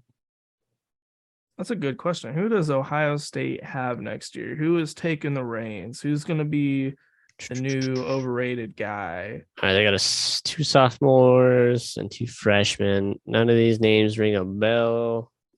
Do they hit the transfer portal? Question mark. Somebody is. I don't know. We did just pull a fucking 4-star recruit from Ohio State. That's really interesting. I'll take it. I don't think it's not gonna be for like a while. I think it'll be after AJ Duffy. There's some interesting things going on in recruiting. A lot of players are flipping and doing all this kind of stuff. I don't really like it, unless it goes in my favor. But in general, I don't like it. So at 3, we both it looks like we both have Blake Corum, which unfortunately he's pretty much out of this if he doesn't play on Saturday. Unfortunately, we had 2 of the top fucking 5 potential Heisman winners get hurt this weekend. Hendon Hooker's out for the rest of the year with a knee injury. I don't remember the specifics. And then I think Blake Corum, was he also got a knee injury? Yeah, it's a knee injury. Questionable. So he's questionable. That's like a 50-50. I've always looked at it like doubtful is a 25%, questionable is 50-50, probable is 75%, and then obviously you're good to go. I think we'll find out probably comes Thursday. Yeah, I don't think he's playing. Maybe they could use him like short. Maybe they'll have him like just short yardage situations if he does play. I don't know if they can lie and say he's gonna play, but like that's like remember when they had Dylan Gabriel out there like suiting up and warming up. They'll probably do the same thing. I don't think it really does anything because they know Michigan's running the ball, so even if he doesn't play, they're still gonna have to run the ball. So it's not changing the game plan of Michigan's offense. Yeah, they might try to pass more, but that's not gonna help Michigan out at all. Yeah, I think if he does play, he's going to be the number 2 guy. If he does play, like he's not going to be the feature back. They're probably going to limit his carries. It depends what actually happened to him. If he just got banged up a little bit and he's really like there's no damage to the knee, yeah, he might be full 100%. Or if it's like a sprain, maybe he hyperextended it. I didn't see the hit or whatever happened to him. It was kind of a weird he kind of went up in the air and kind of came down on his knee, but not in like an awkward way. Kind of like he hit the ground really hard. Kind of jammed it looking almost. It could be like, yeah. Can you jam your knee? I don't. maybe a severe like knee contusion, or it could be a sprain. I don't think it was like a tear, but they wouldn't say probably going into this game if it was. I don't know. I don't think he's playing. I don't think he is either, but I would love for him to play. So it looks like at 4 is where we start to defer a little bit. I have a Stetson at I my only have number Drake May 4. based off stats. Like this dude's fucking stats are insane. Like Mm. insane. He has the best stats in college football for a quarterback in the fucking FBS, like big schools. So yeah, he did lose again. So his chances of winning it are pretty much gone. I only have him based on only have him here based off what he's done. Same with Blake Corum. So next week Blake Corum will pretty much probably be off the list if I had to assume because he's got 0% chance being hurt. And I might slip him in at 5 because at 5 I got Max Duggan. So Dugan. So if he loses and maybe Michigan wins, I'd probably put Blake Corum behind Drake May because he'd probably still get invited. And then if Max Dugan loses, I don't think he has a chance. So who you got it for? I have Stetson Bennett. Okay. Just kind of based off the just like it's mainly like a team thing, and with Drake May losing a game like that, I think he probably could still get invited, but it doesn't look very good. Like obviously Stetson's stats aren't. Dude, Drake May incredibly has to get good. invited. Has to. The stat line is fucking crazy. I don't know if they get whooped by like Clemson. I don't know if you would. Like, Or if he puts up a really- big game against Clemson, like No, they if could he still lose. if he whoops Clemson, or like if he does have a really good game against Clemson, I think he probably gets invited. Stetson, I think actually will get it. I think he'll get an invite just because he plays for Georgia, and He's just been doing his thing. He's not. I He like was never Stetson going to Bennett. win, but I like him, man. He's got heart. He was a walk on, wins a champion, wins a fucking national championship. Now he's looking to repeat. He was kind of like an early season, first couple weeks Heisman favorite, and then they haven't really needed him to kind of ball out. So I think he's just been chilling. This game, I don't know what to fight. I didn't watch this one. Like, so I did watch that game. So What that happened? game was like, it was one of those games where like Georgia was never really in trouble, but okay. they just weren't doing anything. Like they just kept punting the ball off. He has that pick, but Will Levis, who quite honestly, I would never draft that guy. He can't do anything. He couldn't do anything against that defense. They couldn't score. Like this game could have been a loss for Georgia, but Kentucky sucks. But I mean, like, yeah, this game wasn't anything where Georgia was in trouble or like the offense looked terrible. They just kind of stalled out, and it looked like they weren't really trying too hard. Like they didn't really feel like they were in trouble, so they're just trying to run the clock out the whole game. Is kind of how the game was. They didn't want to be there. They were just like, all right, we got better shit to do. Yeah, they're just trying to run the clock out and play it conservative, and it worked for him. It didn't look good for Stetson, but they got the win, which is what he wanted. Is what it is. I mean, I don't think he's had. I don't know what the difference between the passer rating. Okay, never mind. I don't really know how that equates. I don't either. It's just weird. Like he could have kind of a bad QBR, but maybe it's just based purely on passing yards because like QBR is going to include the interception and maybe like completion percentage. I don't know. Couldn't be fucking bothered. I don't care. Yeah, I mean, I think QBR is just like a stat. I don't really care about. Like I get it, but I don't care just unless look at it's really low and I'm looking for someone for my bad player of the week. I could figure it out myself, like touchdowns, yards, interceptions. I could kind of get the story. I don't need a QBR to tell me. So who Yeah. did you have at 5? You had Max. Yeah, Max Dugan, Duggan, Doug Dimmadome, home of the Dimsdale Dimmadome. He's quietly having a really good season. Yeah, he is. Fucking pushing 3,000. He's probably got some rushing TDs too. So he's got 5. So 26 plus 5, 31. Not too shabby if I had to say so myself. Go back. Yeah, I mean he's literally carrying this fucking team. He wasn't even the starter like to start the season, which is wild. And then now TCU is undefeated. This man came out of nowhere. Who was the? Let me look at their depth chart. I'm curious, like who was over him. Oh, god damn it! What happened? Go away. College pick 'em. Play some bets. On live. They have a lot of QBs on this roster. Okay, so I'm assuming it was maybe this fucking dude. The sophomore, yeah, I guess that would make sense. Unless they're rocking with a freshman, but I'm pretty sure he wasn't the starter to come in. He might But- not have been, but he's had a terrific season. He's a senior. I don't know what his future looks like, but he's had a great year. He maybe will get invited. I don't know if he will or not. Depends really on how the season shakes out. I think if they beat K-State and they finish out undefeated and he has a really good I don't know why you games. wouldn't like. Well, I don't know if there's a limit to how many people they can invite. I don't know. There might not be. They could probably maybe they can invite as many people as they can, but I feel like I've never seen more than like 6. Okay, so I think people that get invited, you got CJ Stroud, Caleb Williams, I think Hendon Guaranteed. Hooker is still gonna get Hendon invited. Hooker. I think Blake Corum. So I think that's a lock at 4. So now you're flirting with Drake May, Stetson Bennett, Bo Nix. Duggan, Bo Nix, Bijan Robinson, fucking who else? I feel like that's That's probably it. Yeah, that's kind of it.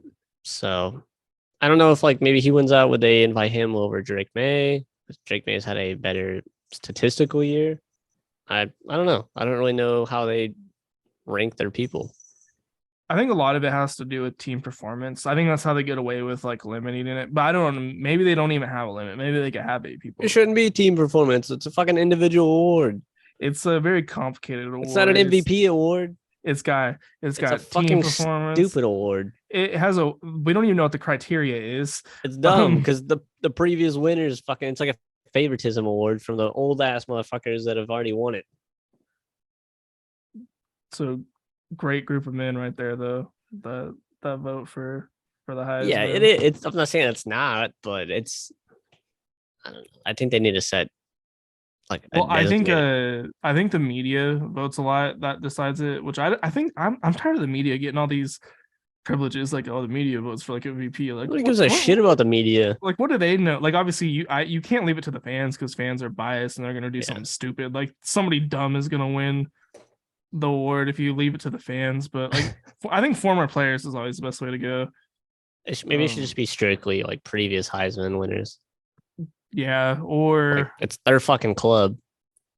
Heisman winners, and maybe like coaches could vote, but not for anybody on their team. Like maybe that's just like a rule. Like you can't vote for anybody on your team, vote for other people on other teams. Like every coach in the FBS. Yeah, That'd be interesting. Well, then you wouldn't want to like vote for a fucking rival team's player either. Oh, that's true. Like I wouldn't vote for if I was a coach. I'm not voting for fucking Clemson's best player. Like fuck them. There's no good way to do it. There's really no good way. I think it should just be purely previous Heisman. Oh, then you run the bias of like the previous Heisman winners voting for people from their school. That's what I'm saying. Because like those guys are incredibly biased when like when like an OU player wins, like Billy Sims is up there like Boomer. Like, exactly. So Baker's the same way. Like yeah, so I mean, you know how it is. I feel like maybe they could do it the same way the NBA does All Stars, where it's like a third of its fan vote, a third of its media, a third of its players. Like that'd be that okay. that kind of works. I feel like it could be like some wild ass fucking like picks, but I don't know. Would be interesting. I mean, the way it is, I mean, it's been this way for years. It hasn't been like terrible. I can't say they've got it wrong too many times. I think they just need to like. Oh, this year they could get it wrong. Could absolutely, especially with who they invite, they could get wrong. I think. I personally would give it to Drake May. He's a fucking freshman. He's a freshman. Freshman. Nah. Yes. Who did he just lose to? Georgia Tech. Yeah, no. It's got to go to Caleb or CJ. It's irrelevant, Nick. If he beats Clemson, is that gonna alter your if he dominates Clemson, like for sure. Okay, If then. he throws like 4+ touchdowns, I don't think I still probably wouldn't have him winning like above Doable. Caleb or CJ Stroud if they won out, but I'd have him like 2, 3. I've had him high on my list at previous times during the season. I've had him up at 3 at a certain point. At my 5, I had Hendon Hooker. Obviously, the season's done, but I think he deserves the invite just based Yeah. off what he's done. Obviously, he's not going to win. Uh, Even if he stayed healthy after that South Carolina game, that pretty much It eliminated sucks. his Sucks he candidacy. goes out like that, like in a blowout. Like he was having a good game too. 247 for 3 touchdowns. Solid game. 25 rushing, not bad. I don't remember what point in the game did he go out? Like, was it pretty much over already? It was when they were losing like 41-31. So like there's like still a chance for them to win. No, because I remember, yeah, the backup came in and let's do Game log or yeah, that's what I was looking for. Let's see when the backup came in. It was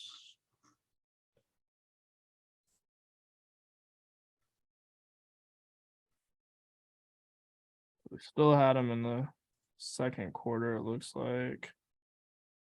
Let's see. oh, that's the same one. Yeah, it's right there because he fumbled and that's how he Yeah. got hurt. So he went out and they were down by fucking 18. So I don't know. They was already looking super shaky because I turned it on in the around this area here, and they couldn't do anything. Yeah, I mean, I think even if he stayed healthy, they wouldn't have won. The score might have looked a little bit better. Like they probably would have put up like maybe 45 or 48 or something.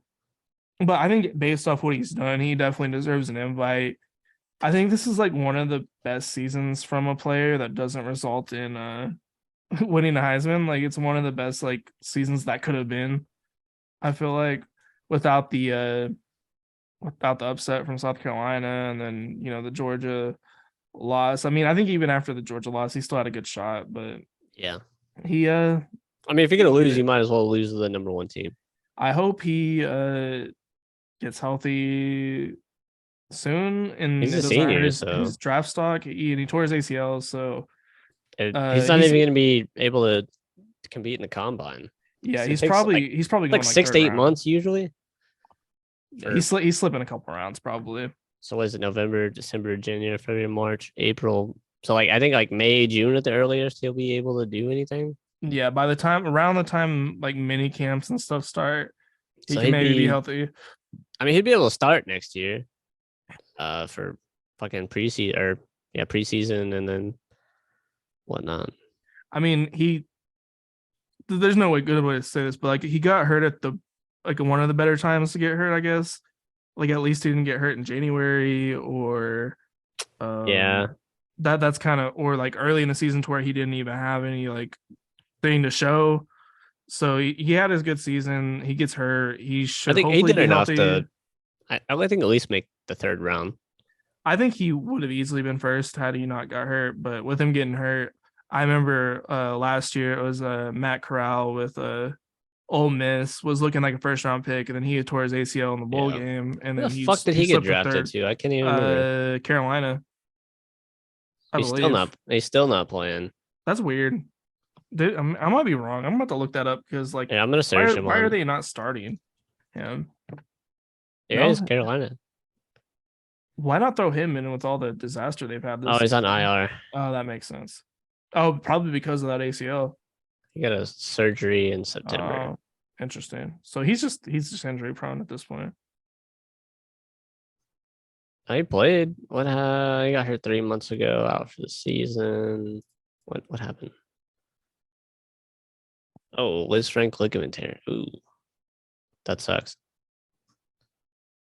I can see it.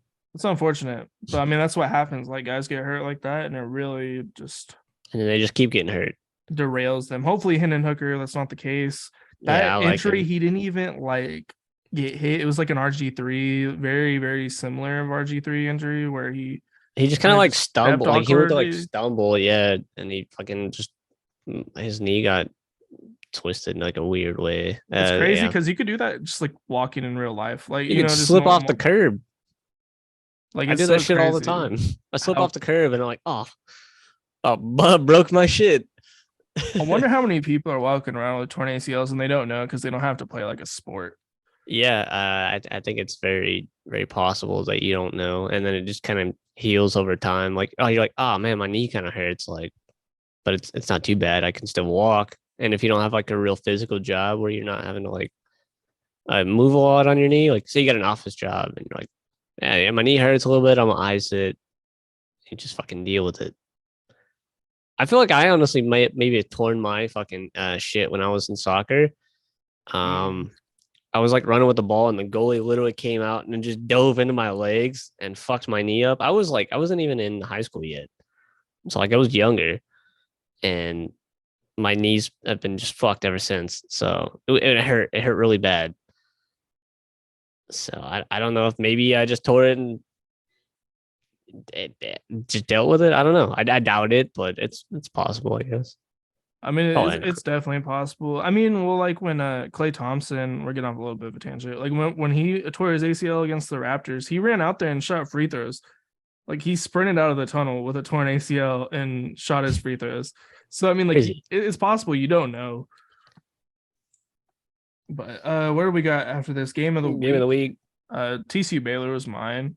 USC UCLA. I couldn't do it. I just couldn't do it. I wanted to go TCU Baylor with that fucking flawless like hurry up field goal with like it was perfect execution, like down to the like last second of the game, like flawless. But this game was just crazy. The TCU Baylor game was like a little stagnant at times, and I mean nobody really made any bad errors in that one. TCU looked kind of bad for like a good portion of that game. I thought TCU was gonna lose.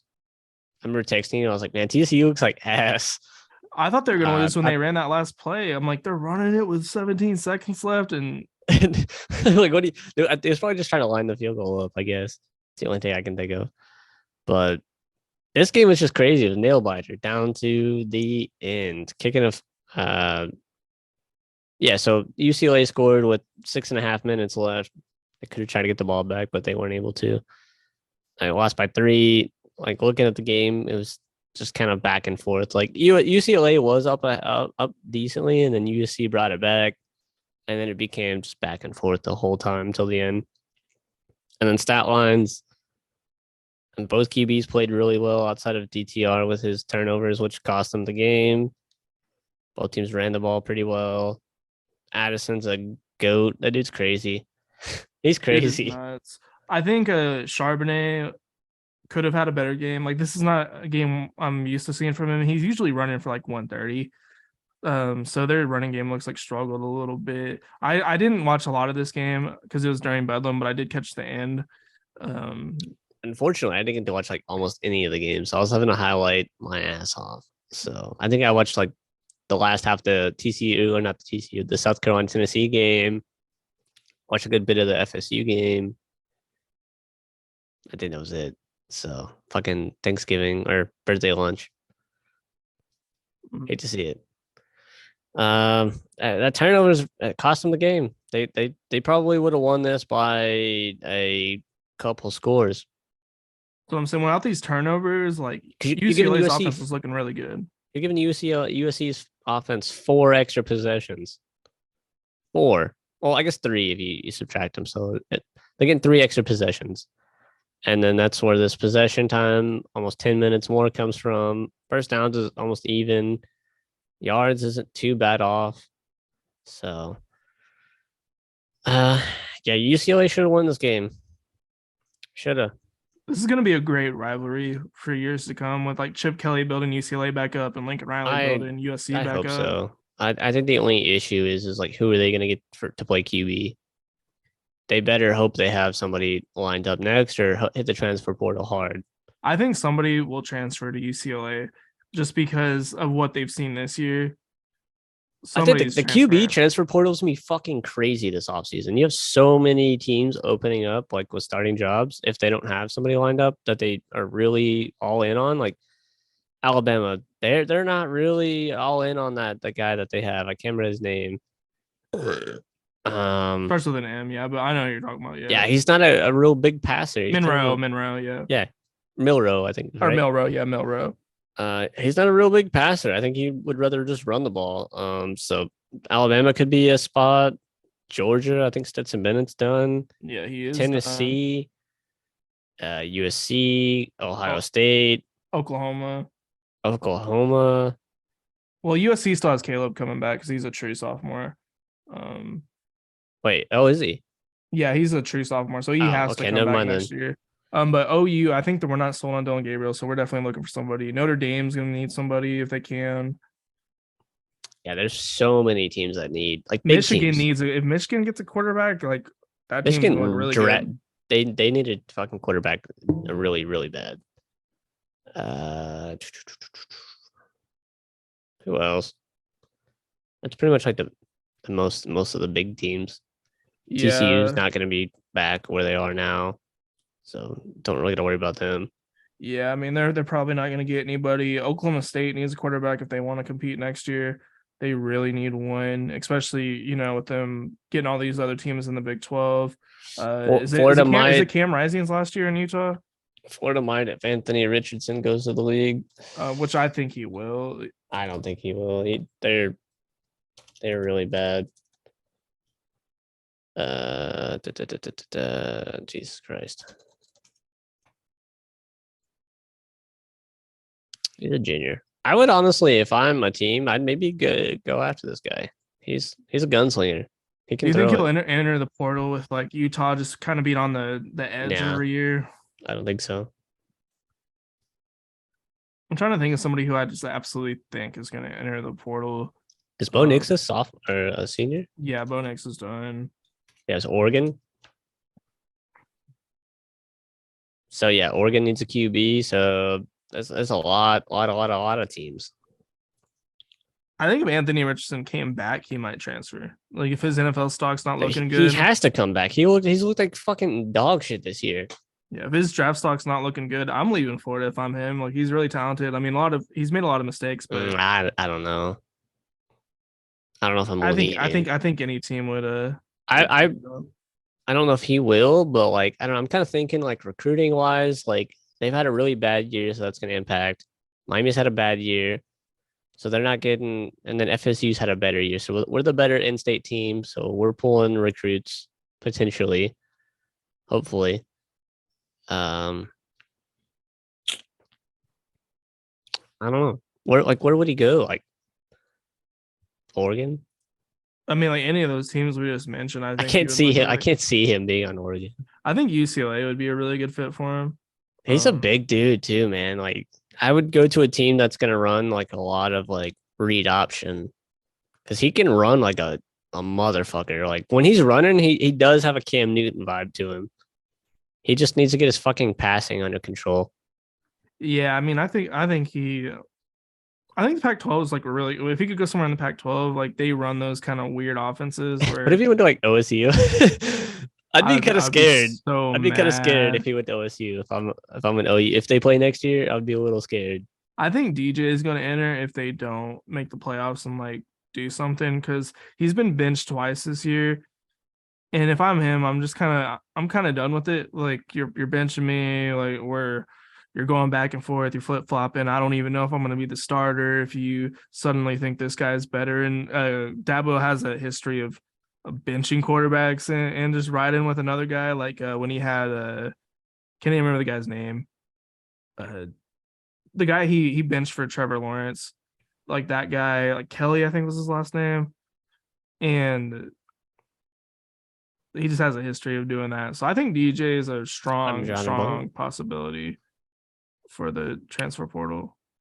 I don't think he's leaving.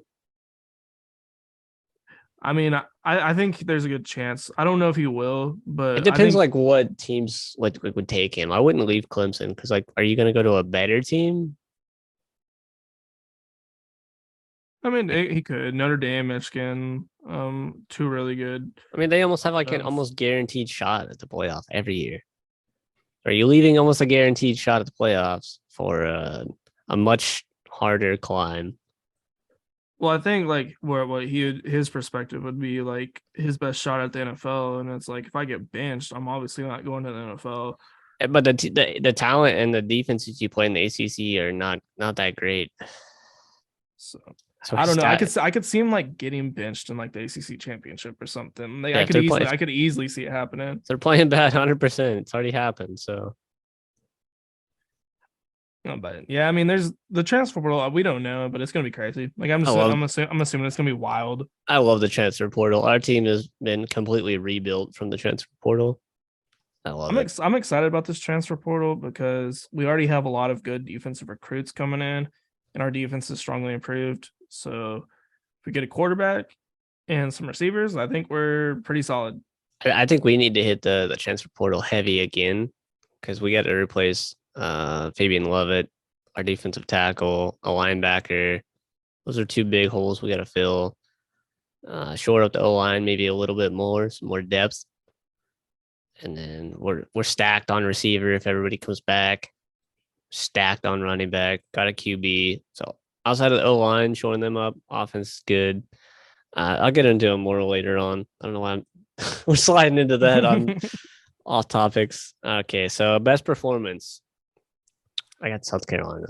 So do I. I feel like we kind of talked about this. Yeah, we literally got it pulled up right now. Oh, I had this on a separate tab. I just pulled them up. Oh, okay. I thought we were like already talking about them like before No. we went off on our tangent.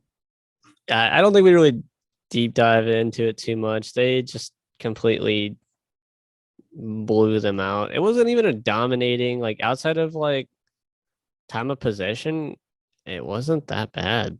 Like one turnover from Tennessee, 100 more yards. Maybe you could chalk that up as into like after Hendon Hooker went out. Yeah. That could be way closer. That's very close. This is like a really big look into it. Yeah, Tennessee's QB went down, but they were already down by 18 at that point. Where's the penalties at? South Carolina actually had more for more yards. So Tennessee should not have lost this game. Third down efficiencies, not too great for either team, really. South Carolina's a little bit better. But I'm looking at the stats, it shouldn't be this far apart. I just thought of something just now. South Carolina's playing Clemson this weekend. Yeah. Coming off of this game. Yeah. And Clemson sucks. Yeah. Oh, please, baby. Spencer Rattler. Let's get it. And like Spencer Rattler, like he's confident, like he's good. Like is his confidence, I feel like is his main like weakness. But right now he's swinging. Right now he's confident. Like, could South Carolina do it 2 weeks in a row? Clemson better be fucking scared. This was such a great win for South Carolina, just as a program. Like, yeah. We had like Shane Beamer on our like hot seat early on in for the like season. A couple weeks, and then they just strung together. Like, let's look at their schedule real fast. So I think it was about. I think it was after this Georgia loss. It wasn't until the Kentucky win we took them off because these were all like FCS, like yeah. And then they strung together, a Kentucky win, beat A&M, somehow lost to Missouri, beat Vanderbilt, lost to Florida, and then blown out Tennessee. So, I mean, it's not a terrible year. I think they could. These two wins are kind of bad. Missouri, Florida, because Florida sucks. Missouri sucks. Arkansas is average, so not too bad. And then that one's understandable. Yeah. So I mean, ideally, they should have probably won these two games and only have 2 losses on the year. Yeah, if they were playing like this. If they like get Rattler back next year, I think they have a good shot next year to look good. Probably not like win the whole thing, but definitely be significantly better than this year. I think this does a lot for recruiting because like it was like Rattler was going to lose his starting spot and Shane Beamer was going to get fired early on in the season, and then they turn it around and they got like a really passionate fan base. Any fan base that's going to like rush the field, like you want to play for a team like that. I feel like yeah. I told my wife, I was like, they're gonna fucking tear the goalpost down. She's like, what? And I was like, yeah, Tennessee did it. And they threw one in the fucking river. That was crazy. How did they even allow that? Like, Wait, how are you going to stop them? It's a fucking mob. There's like thousands of people. Like, what are you going to do? yeah, you can't. I guess you One can't do cop's anything. like, stop. They're just going to trample his ass. See ya. He's You just gotta be- pop, pop, pop. You can be picking his ass up. Give me my goalpost back. You can be scraping him up off the pavement after they run him over. So nuts. Most disappointing performance, I'd Tennessee. By a team. I actually had somebody different because I knew we were gonna go Tennessee. So I mean, like I have Tennessee, but Ole Miss is an honorable mention. It kind of got destroyed by Arkansas. The score looks better than it actually was, but it was not a good look for Ole Miss at all. Like if you look at it, like what was that? It's like something to like 40 something to 6. 42-6 in the third quarter. That's terrible. This is all garbage time. They probably pulled their starters at this point. That's what I'm saying. Like this score looks way better than it was, but Ole Miss got blown out. This is why I think a lot of the Lane Kiffin rumors sparked this week because they're coming off of this disaster of a game.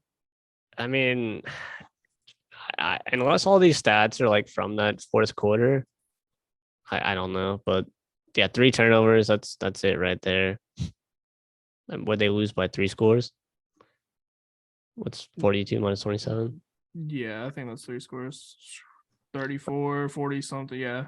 Yeah, that'll do it right there. Time possession's actually even, surprisingly. They have more first downs, more yards. Granted, we don't know how much of this is from that fourth quarter when they might have pulled the starters, which is probably a decent chunk of both. But yeah, this is it right there. Terrible performance by. Was that what 2 fumbles maybe? Quite possibly. Yeah, 2 fumbles, 1 interception. Would you rather have your team fumble it or throw an interception? I think I'm going for interception. I hate it's fumbles. further. It's they make further me down. So mad. It's further down the field than where. Usually, I think when you fumble it, it's kind of like by the line of scrimmage a lot of the times.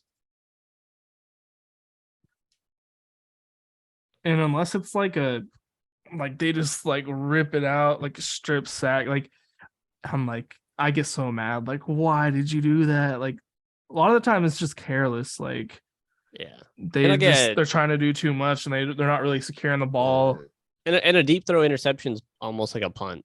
So that's what I'm saying. Sometimes like a interception is terrible, but especially depending on what point of the game you're in and where the interception is and how long the return is. Yeah, unless they run that shit back on you, then you're like, but sometimes it can effectively be like a punt. Yeah. Which it sucks, but it's like it could be worse. Could be a fumble and they run that shit back. So we had a bounce back. I had Oregon for my bounce back. Do we move that topic up? For some reason I have it down at the bottom. The comeback performance. That's where I have it, but we can do it now. Yeah, I mean we can do it now. I got Vanderbilt. I did not even see this game. So they ended the 8-game skid against Florida. So remember last week they ended their 26, 28 game straight SEC losses. And now they're starting to get a 2 and they beat Florida, which makes it even better. And it's an 8-game skid. So it's a comeback also in itself. Yeah, crazy. And they was kind of beating their ass until the fourth quarter, 28-12. Like it's a pretty significant margin. I mean, not a lot. They're up by 3 scores, but could be worse. I would have liked to see them maybe score some more in the fourth because they did kind of come back. But Anthony Richardson, crazy. The dude's crazy. Florida should not have won this game. Well, first off, who the fuck loses to Vanderbilt? Nobody. Except for Florida and whoever the fuck they beat last week, which I can't remember. They're 1 game away from being bowl eligible. Exactly. I was looking at that too. Like, wouldn't that be wild? Who did they play the last game? Tennessee. But no Hendon Hooker, so you never know. It's doable. It's actually doable, which would be crazy. I don't even know the last time Vanderbilt went to a bowl game. And it's a Probably not. rivalry game. Probably not in a while. I have no idea the last time they've made it to a bowl game. Maybe like when they had Franklin a few years back, but still, like it's rare to see Vanderbilt even Win. like close to 500. So this is a good year for Vanderbilt, which is really Yeah. sad. It's like I- leave the SEC and I do kind of better. wish like coming into this game, like Florida was maybe like 5-5, and then Vanderbilt wins. They go 5-6, and then we beat their ass next week. They don't make a bowl game, and we just humiliate them like twice. We're gonna destroy Florida. We have to. On paper, we are better. If you guys lose to Florida, that's gonna be really sad. Like it's gonna be really, really sad. We better figure out a way to stop Anthony Richardson. That's it. We just blitz and run a spy. That's it. You guys can't lose this game. I favor. You know, no, we'll talk about it later. I keep wanting to get into it. Well, that's our next topic. We can just hop right into that because I think we already talked about the Oregon Utah game. I'm gonna use the restroom real quick. All right, I will entertain the crowd. All right, so yeah, the Vanderbilt. I did not know anything about that game. Florida has really been kind of a disaster. Where did they start? They started really, really high this season. I think they're like top 10 or further down, maybe. They weren't that good of like they weren't like that far down to start the season. I remember early, like maybe our first, second episode, I had Florida in like my top 6. So it's just kind of interesting to see their fall from grace. There's been a lot of teams like that this season, like A&M. We thought was going to be at least halfway decent, and they've been a complete disaster. So it's just kind of interesting to think back to the start of the season and to see where it's gone. Just the high expectations a lot of teams had, including my Oklahoma Sooners, which we're about to get into in the favorite team talk. Just the way things have changed is just really crazy. I was just talking about how like crazy this season has been as far as like early in the season, Florida was looked at as like a playoff contender, and now they're like barely bowl eligible. Like they're one game above being bowl eligible. You know what I mean? Like Yeah, they're easily like if they lost the one more game, they could probably miss a bowl game. are they going 6-6 or 7-5? Which either of those are not good. Like besides Texas A&M, they might be like the second most. Like we'll have to do like an end of the year, like most disappointing team of the year, like all that stuff. I fucks with it. Heisman week, we could do our awards ceremony. Who we want to give it to? Yeah, so we could hop into favorite team talk. We're both wanna go coming first? off of yeah, I'll go first. I'll go first. Possibly the last Bedlam. I don't think it will be. I think OU's still gonna get forced to play one more year, but a lot of people think this is the last one. We'll see. This was a very, very weird game. So OU jumps out, just dominant, scores 4 touchdowns in the first quarter, and OSU's looking terrible. Spencer Sanders throws like 2 quick interceptions, and then OU doesn't do anything for the rest of the game on offense. Yeah. Nothing. And like, so this game was weird. So like Jeff Lebby is one of the worst play callers I've seen at OU, like maybe in my lifetime. Because I mean, like before Jeff Lebby, it was Lincoln Riley. Before Lincoln Riley was Josh Heupel. Like we've had a string of really good coordinators, and Lebby is so dumb. Like so, we're up 28-0, and in the fourth quarter, like OSU's kind of coming back. Like they scored. Like I think both of their scores on the fourth are like really close to the fourth. And Jeff Lebby, I got a field goal and then yeah, they got the touchdown, and then a touchdown in field the goal. third. So like, and that's still like quite a bit of time left in the fourth quarter when they got that last field goal. And Jeff Lebby should just be running the ball, running the play clock out. He's running no huddle, like no huddle, and I swear they're snapping it in like 6 seconds. Do you guys run no huddle like most of the time? Most of the time, but it's like know when to run the clock. Unless they out. were just trying to like go up and score again to kind of put the game away. That's probably like what he was thinking. That's what he was Because thinking. we do the same thing. it was and it's it annoying. could have costed us the game because we weren't getting any first downs. There's a point in the game where Dylan threw 11 straight incompletions.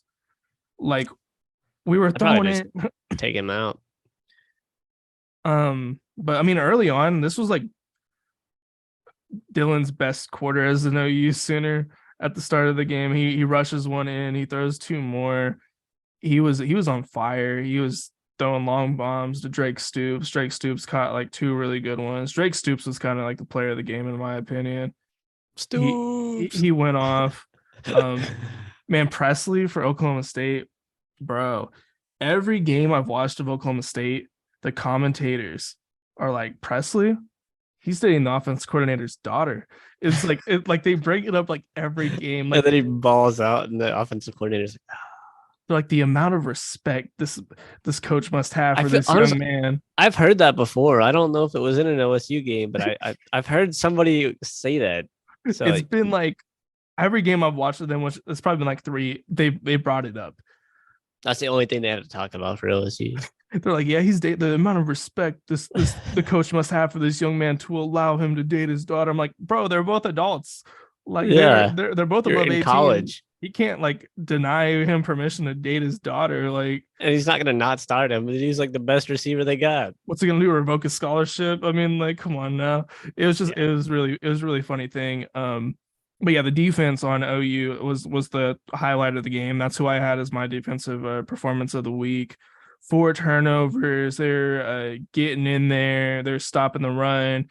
They really held them down the whole first half. The OSU couldn't do anything. The second half they kind of got some things going, but it was just like they stopped them right before they could get like a touchdown, or they'd give up a few big chunks, but then they'd stop them. And I also kind of wanted to use this segment to like just kind of like trash on Mike Gundy's like calls this whole game. So like there was like 4 minutes left in the game and they're down 28-13. So they need 2 scores and a 2-point to win the game. He punts it on 4th down. Like he doesn't go for it. He punts it. I'm like, what is this man thinking? Like he was punting it on 4th down. Like he was just doing all these conservative things. He was like, he doesn't adjust his he's kind of like Jeff Lebby in a sense. Like he doesn't adjust to the moment.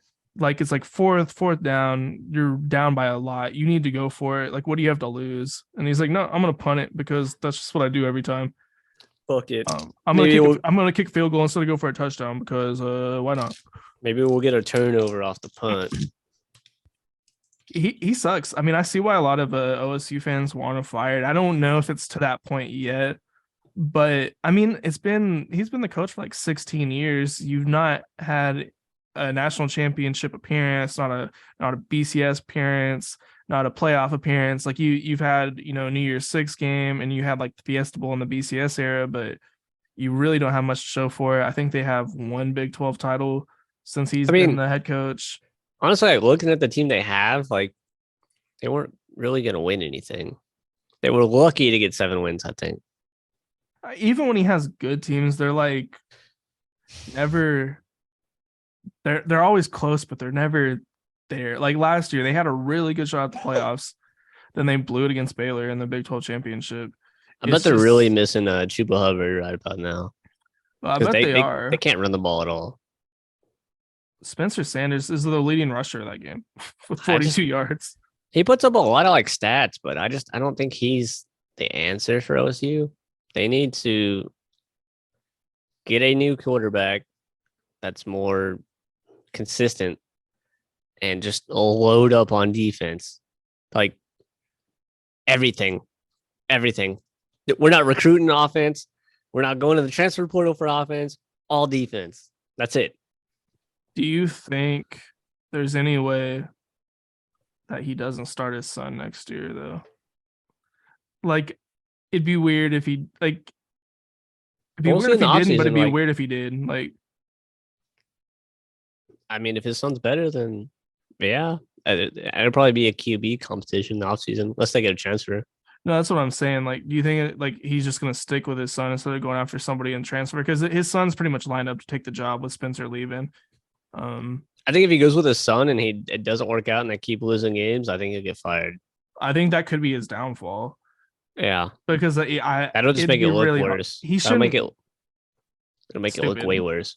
You shouldn't bring your kid onto your same team. It never works Unless out. he's good, unless he's really good, then I get it. Like even like Venables, his son's still playing for Clemson. Like probably because of like the awkwardness of like, what if I got to bench him Or type like deal, transferring, like we might as well just stay where you're at. You're already on the team. and like the awkwardness, like kind of in the NBA, we saw like Doc Rivers and Austin Rivers, like he traded away his own son, like like that dampened the relationship. Oh man, I know I would be fucking pissed at like Thanksgiving. I would be sitting there just I wouldn't even go to Thanksgiving. Like that's some like relationship ending type deal right there. Like I'm gonna trade away my own son. Like you should never mix those two things, especially in sports when there's a lot of outside pressure. that's crazy. Like I'd be so mad. What a fucking asshole. So messed up. But could be the last Bedlam. You got any last thoughts on Bedlam if this is the last one? I mean it's a good rivalry. Hasn't been it's been very one-sided, so I mean I'd hate to see it go just being from Oklahoma. It's like one of the bigger things in the year for people in Oklahoma. But we ain't got much, all right? Yeah. So yeah, it's gonna suck to see it leave. And then if they don't, maybe do an every other year matchup, which I think they should do, if they're not gonna do it every year.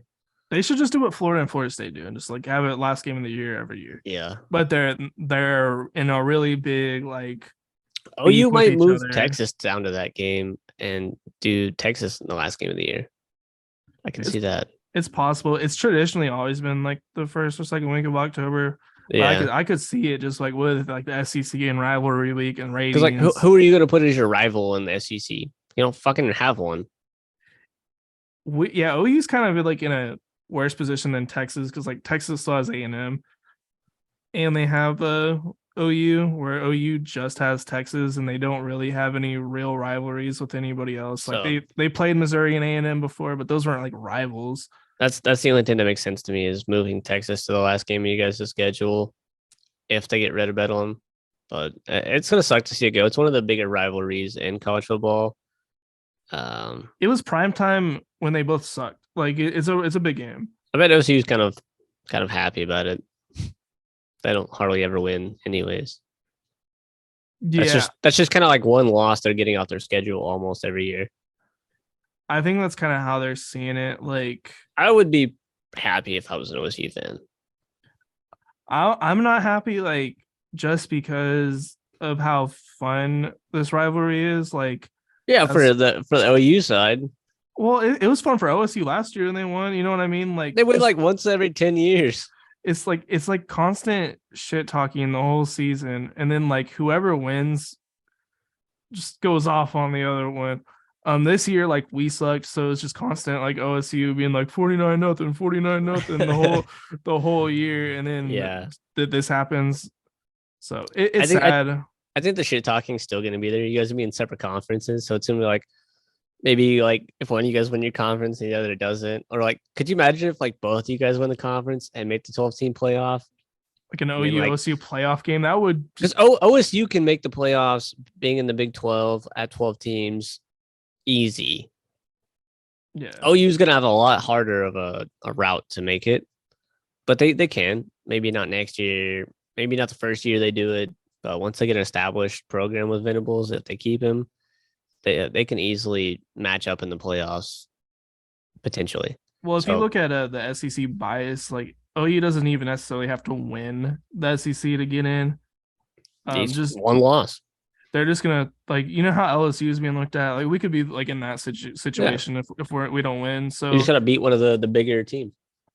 So yeah, I would love to see an OU LSU playoff game, but we could That'd be hop sick. over to Florida State. You guys played, was it Louisiana Monroe or Nobody. something like the Raging Cajuns?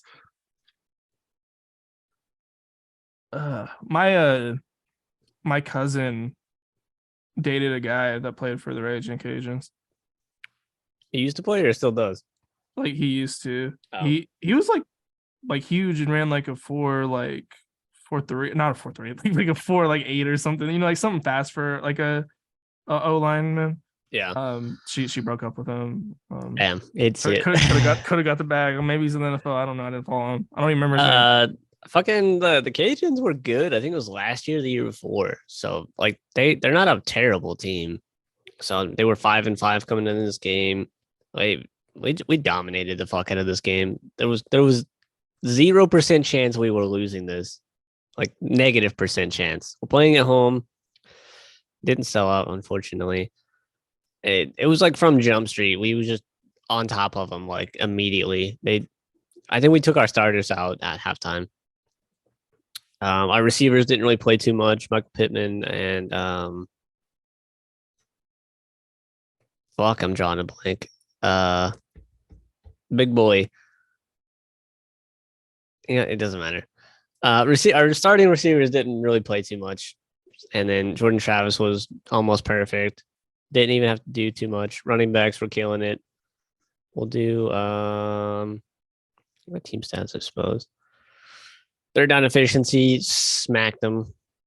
They just couldn't get anything going. So I'm just mad that they actually even scored on us. That's really the only thing I gotta say is I'm just mad they scored because it was like they had 3 and then fourth quarter is when they scored 2 touchdowns. Yeah. So we had our third string players in and just trying to get reps. It worries me a little bit. Our backup players are giving up points to the starting line up of this team. Like these are our like potentially future starters. Like it's a little bit of a worry. That's kind of, I guess, the only negative I can pick out of this game is that they allowed these points. Yeah, but I think it's like they haven't got a lot of playing time, so they're probably nervous just being in the game at all. Like they ain't been in it all at year. Home. So I mean, like most of the Florida State games haven't been blowouts. There's been a couple, but I think we've had like 3.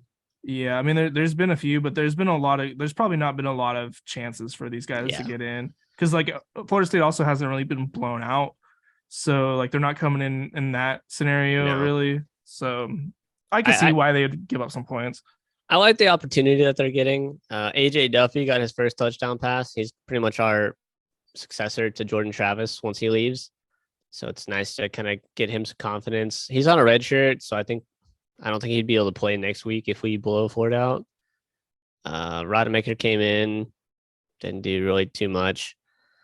So I think we played 4 quarterbacks this game, which I don't remember us ever being able to do. Like I don't know any team that's been able to play 4 quarterbacks in one game. That's just kind of extreme. Usually it's like the backup finishes the game out, but we're like, oh, everybody's getting some reps. You got to be feeling really like real fucking confident. We're whooping this team so bad. We're gonna put in our 4th stringer. I mean, we're up 35-3, and then Trey Benson scores, and then our fucking 3rd string quarterback, who's a freshman, scores. So I like it. Overall, solid performance. I'll give like a 9.8, 9.7 out of 10. Looking forward to next week. We got Florida at home. Primetime game. Ooh, but primetime. That's like the game of the night right there. Yeah. Historic rivalry. I don't even know the stats of like win to loss for Florida. I mean, it's been kind of back and forth lately, but Florida's been kind of bad since Tebow, and we've been bad since Jameis. So I don't know. Are you a little bit nervous? Yeah, of course. It's our biggest rival outside of Miami. We should win this game. We should have won every game. I'll say it again for the people in the fucking back. We should still be undefeated. Looking at the stats, I mean, points per game, it's relatively close. Our defense is looking better, but they're obviously playing better teams than we are. Total yards, we are the number 1 big scoring team in the league. Like plays over 20 yards, we're number 1. So we have really big play potential. Our running backs are on fire. Jordan Travis is coming in hot. Our offense is just hot right now, which is great. Defense is on fire. So we have everything going for us in this game. We should not lose this game. Should not. And if we do, I'm going to cry. Going to cry. This would be like one of the most heartbreaking losses, I think, just because you guys have shown so much improvement. This will be the worst loss for the year. By far. This one will hurt way more than the other losses because those games were like back to back to back. Well, and you weren't sure, like, oh, we could lose this game, and this game, like, you really shouldn't. Like, no, there's not really an excuse for losing it. I think you guys will win unless Anthony Richardson does something just nuts, which is possible. But I think overall, like, Florida State's just such a better all around team. Plus, they got the running game. Yeah. Plus, like, Florida's defense hasn't looked great. Is Anthony Richardson enough to beat us? Is the thing. Because I think he's the only reason we will lose, or unless our team just doesn't. If we show up like non-existent, we'll see. Well, and Jordan Travis does a really good job of taking care of the ball for the most part. So hopefully he can continue that trend in this game. We're just gonna come out and run the ball, run the ball. And this is in Florida State, right? So this is. Yeah, I mean, if this is in the swamp, this might be like a different scenario. It might be a lot tougher to win. I think coming in to this weekend or this past weekend, we was like 3-point favorites, and then we were 7. I don't know if it's still 7. Is the spread how close the game's gonna be? 9.5 points. Yeah, I believe that's what that is. So I guess maybe we're maybe 9.5 point favorites now, roughly. Yeah, that's what it's looking like. So twin up a little bit. Shit, I don't give a fuck if we beat them by 2. I really don't care. As long as we beat them. Well, this is going to be a big win for like in-state recruiting. Yeah, like absolutely. This is there's a lot on the line that's not, as apparent as like a playoff spot. There's a lot of recruiting stakes on the line here, and we got our better bowl game, which is also going to help recruiting, which is also going to push us up the rankings for the end of the year. And this is Florida, the huge recruiting state. And to help us where we start ranked next year. So the better we finish out the year, the better we're going to start next year, which will make our climb to the playoff spots easier. But if we win out regardless, we'll make it. Unless there's like every fucking conference's team wins out undefeated, which would be weird. Still never happen. That'd be crazy. That would be so cool if all the Power 5 conferences champions are undefeated. Like, how the fuck would they figure that out? Like, we're switching to 12 now. Like, it's going to, they would have to, I think. Unless they're like, all right, we got to really deep dive into like, strength of schedule, who they've played, fine tooth comb. Maybe even getting down into like player performance. Like, all right, who's the better team just across the board? I feel like they'd have to be like super transparent about it. Like, it would never happen. There's no way. The Big Ten and the SEC is just too competitive. It really is. Florida State's looking really good going into next year. Like, I wouldn't say I'm gonna be I would be happy if we lost this game. I'd be happy with our season as a whole, for the most part. Knowing that we at least beat Miami, beat the shit out of them, fucks with it. Say we lose to Florida, that sucks. We've lost it, 2 out of the 3 of our rivals, our big rivals. And I guess we'd have 4 losses at that point. So we'd have 4 losses of like teams that we should have beat. Yeah, going into the year, like I didn't think we was gonna be that good. Beating LSU, I thought we had a chance, and then we did it. And I was like, okay, everybody's starting to believe in the team, and then we just kind of went on a run.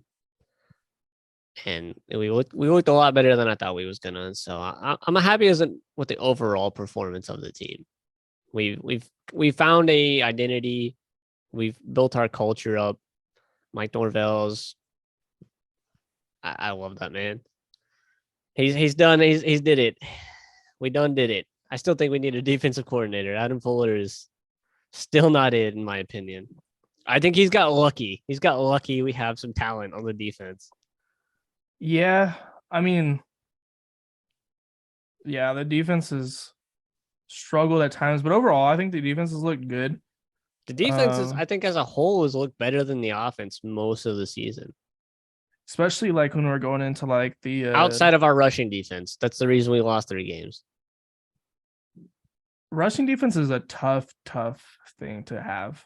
Yeah, like but I feel like we've had a lot of injuries too. So yeah, like in like to win in college, like you need things that are really hard to get. Like a third down defense is really hard to come by. I've just learned just watching all the teams. yeah, Um, what else do you need that's like really tough to come by? Like receiving core seems pretty hard to come by you might for have a like lot of one teams. guy. You need at least more than one, or you might have like a tight end and like average receivers.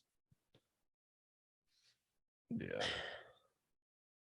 I don't know. I'm excited. I just we should blow them out ideally.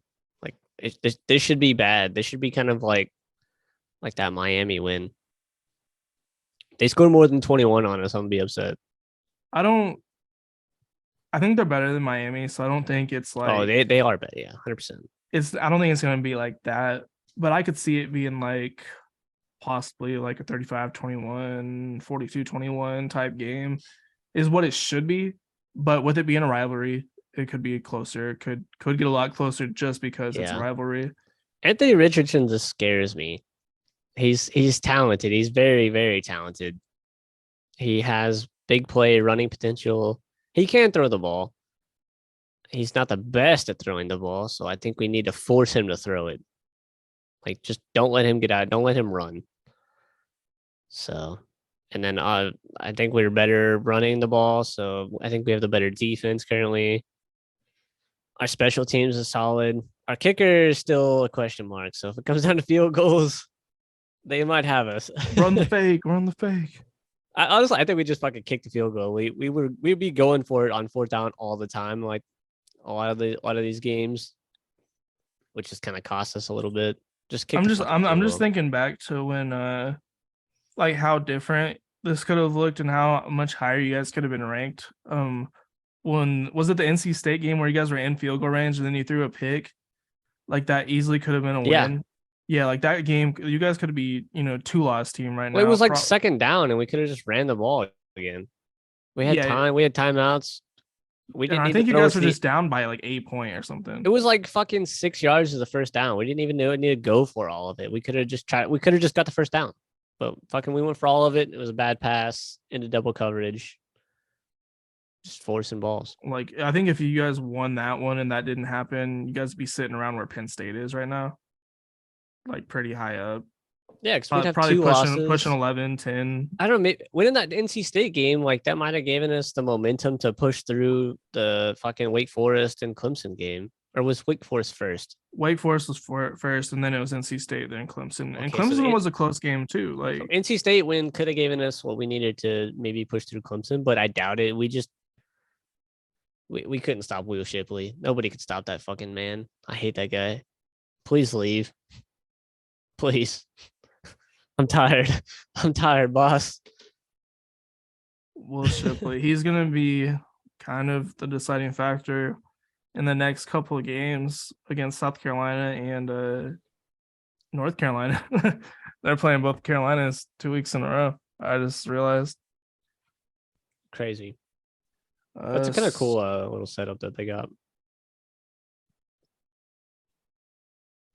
I think I threw more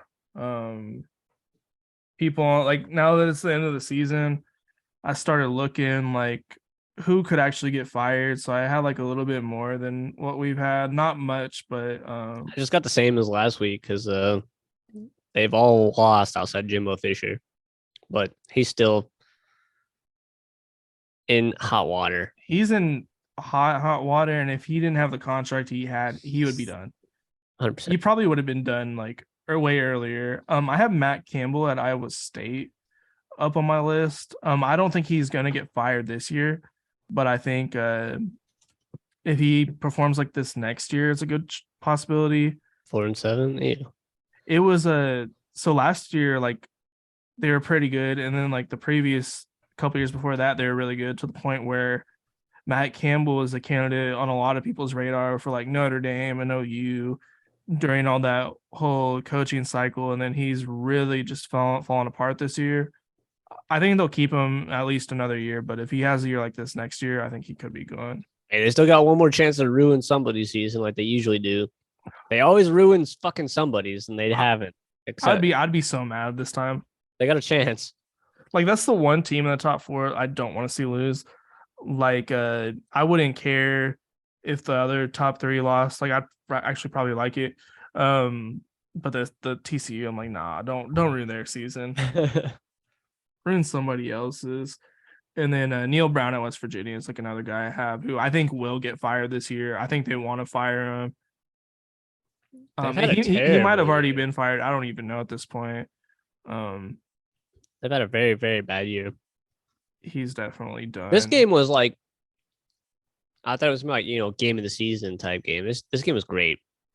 Fantastic game. Even the Kansas, they didn't look bad. That one checks out because Kansas was hot. Jalen Daniels was fucking cooking. Texas, I get it. TCU, I get it. Texas Tech maybe should have won that one. Iowa State, maybe. K-State, understandable. They did beat OU, though. I think they could beat OSU this week. I think it's a strong possibility considering that it's an 11 a.m. game, which are always really tough for certain teams. And don't make a bowl, though. OSU's confidence is probably at an all-time low at this point in the season. They don't have much to play for. They're already bowl eligible, so they already have that. That's really the only thing they had to worry about.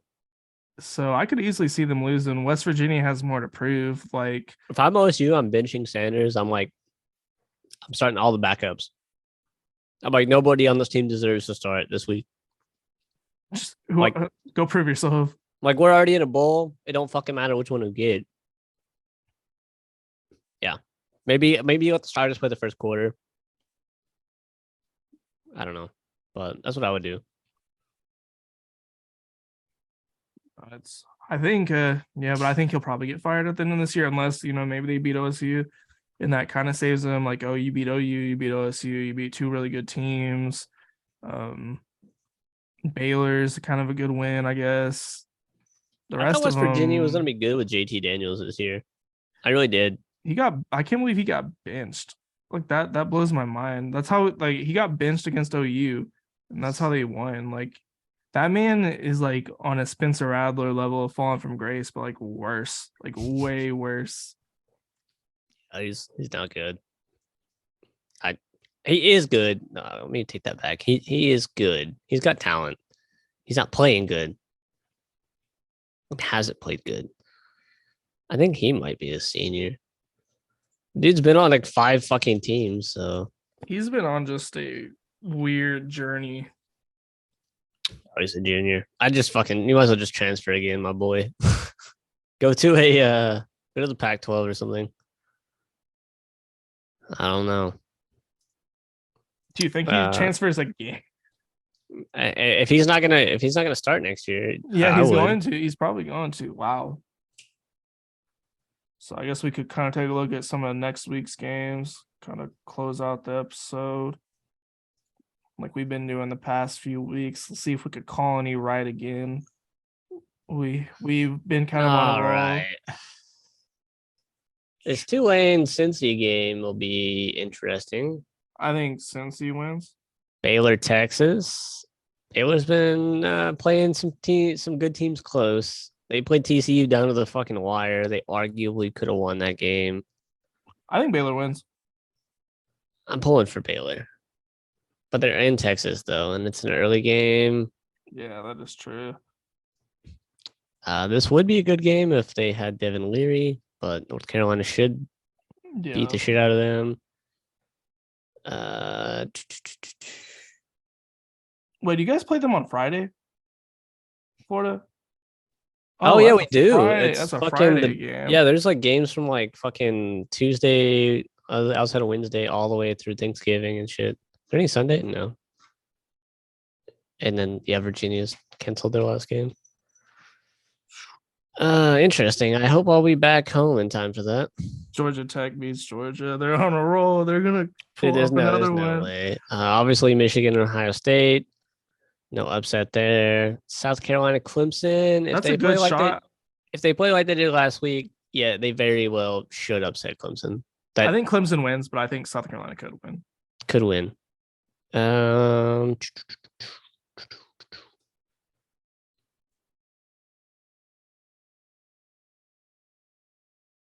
Auburn, Alabama is always a good game. There's no way they beat Bama this year, but you never know.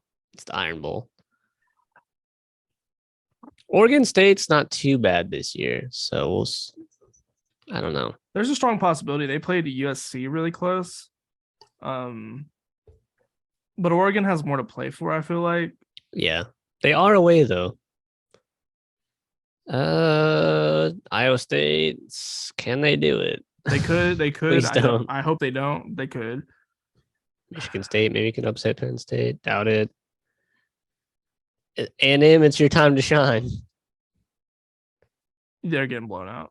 We got Notre Dame, USC. I guarantee Notre Dame. Can we go undefeated on guarantees for the season? Okay. Vanderbilt, can they keep it going and beat Tennessee? Probably not. I mean, without Hendon Hooker, there is a possibility. I do think it's still slim because they still have a lot of good talent. But if they're really like kind of down in the dumps about the loss, it is possible that Vanderbilt can come because Vanderbilt's hyped up. It also depends on how the rest of the team's like feeling. Like, oh, we just lost our QB, our playoff hopes are fucking gone. Like, what do we got to play for? Not shit. No SEC championship, nothing. So it depends on. I think it depends on the rest of the team. Not even the guy filling in for him. I think Kansas could potentially upset K-State. Yeah, I mean, I think it's possible. Kansas has been like they've been good. Like that, I think they'll be good next year. All right, I'm calling. I think. Do you have A&M, any guarantees? I think A&M beats LSU. What? Yeah. No. Yeah. A&M's gonna beat LSU.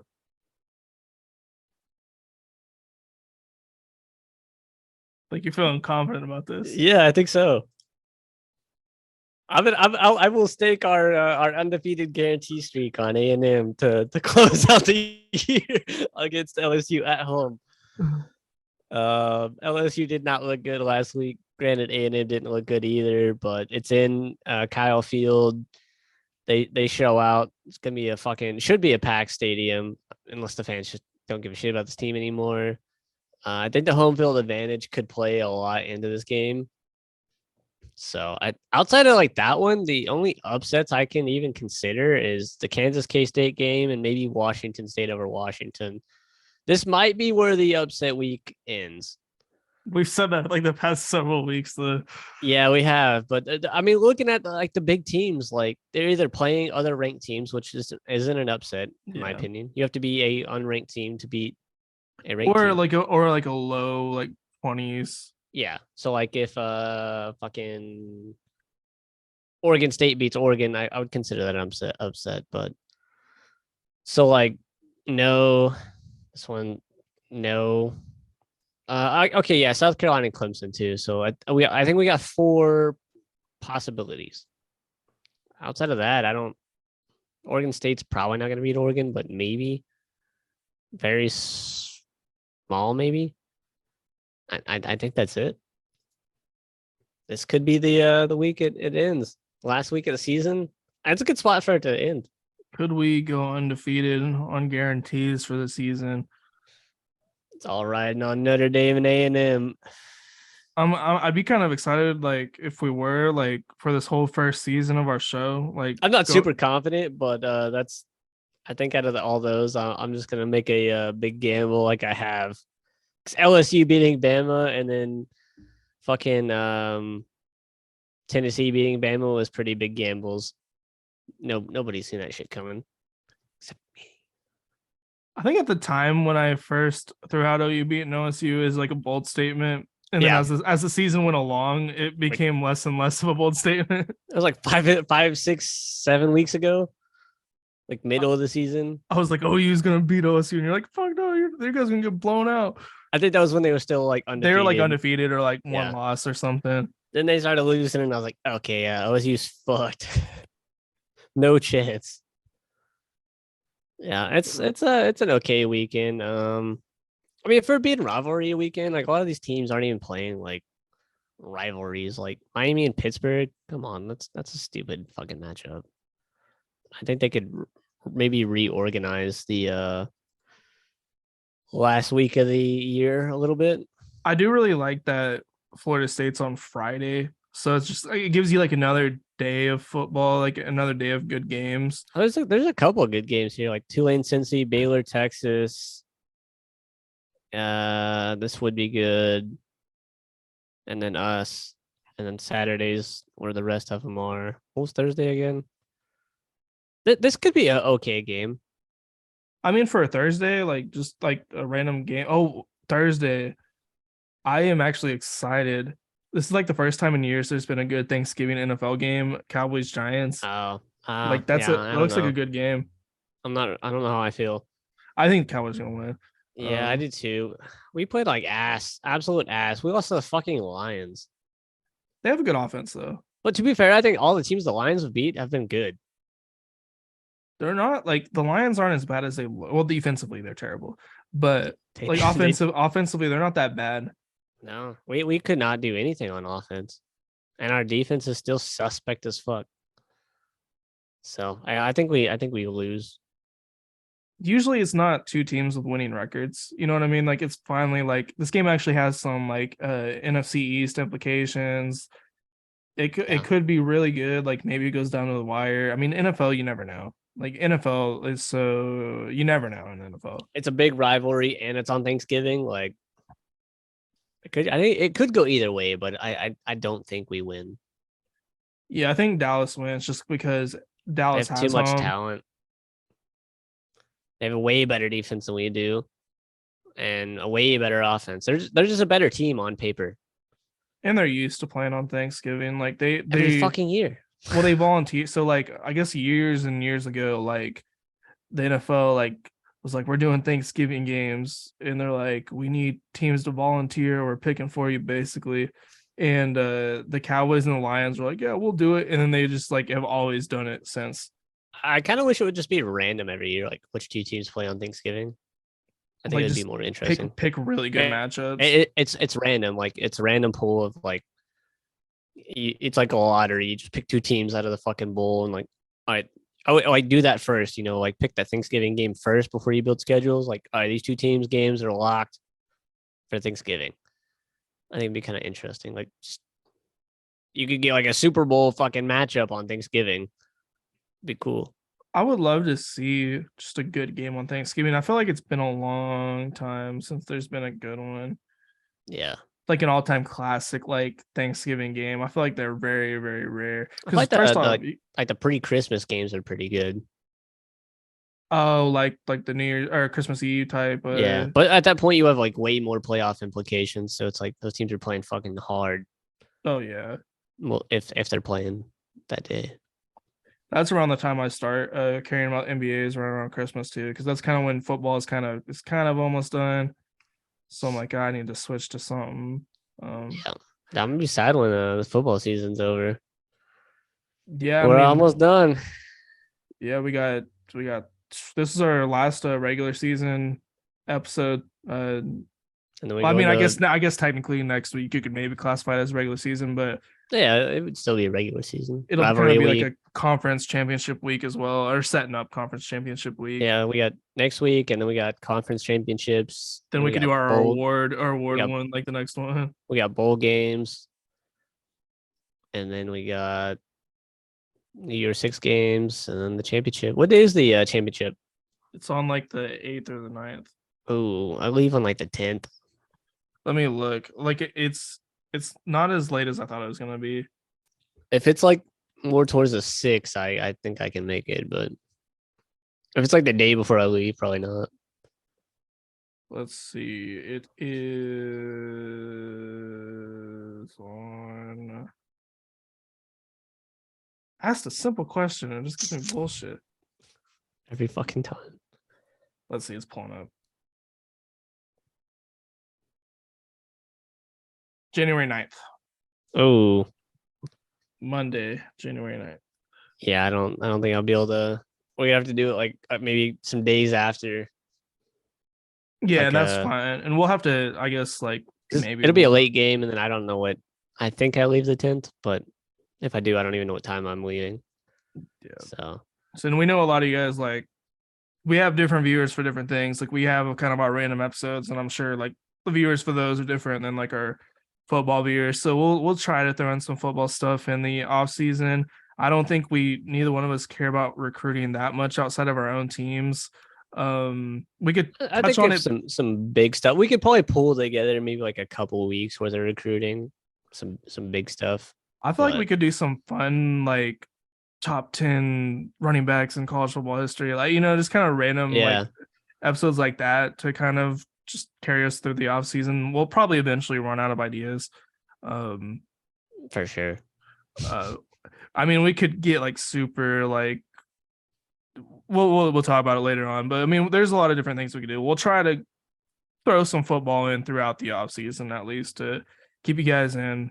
But I guess we could end the episode here, and we'll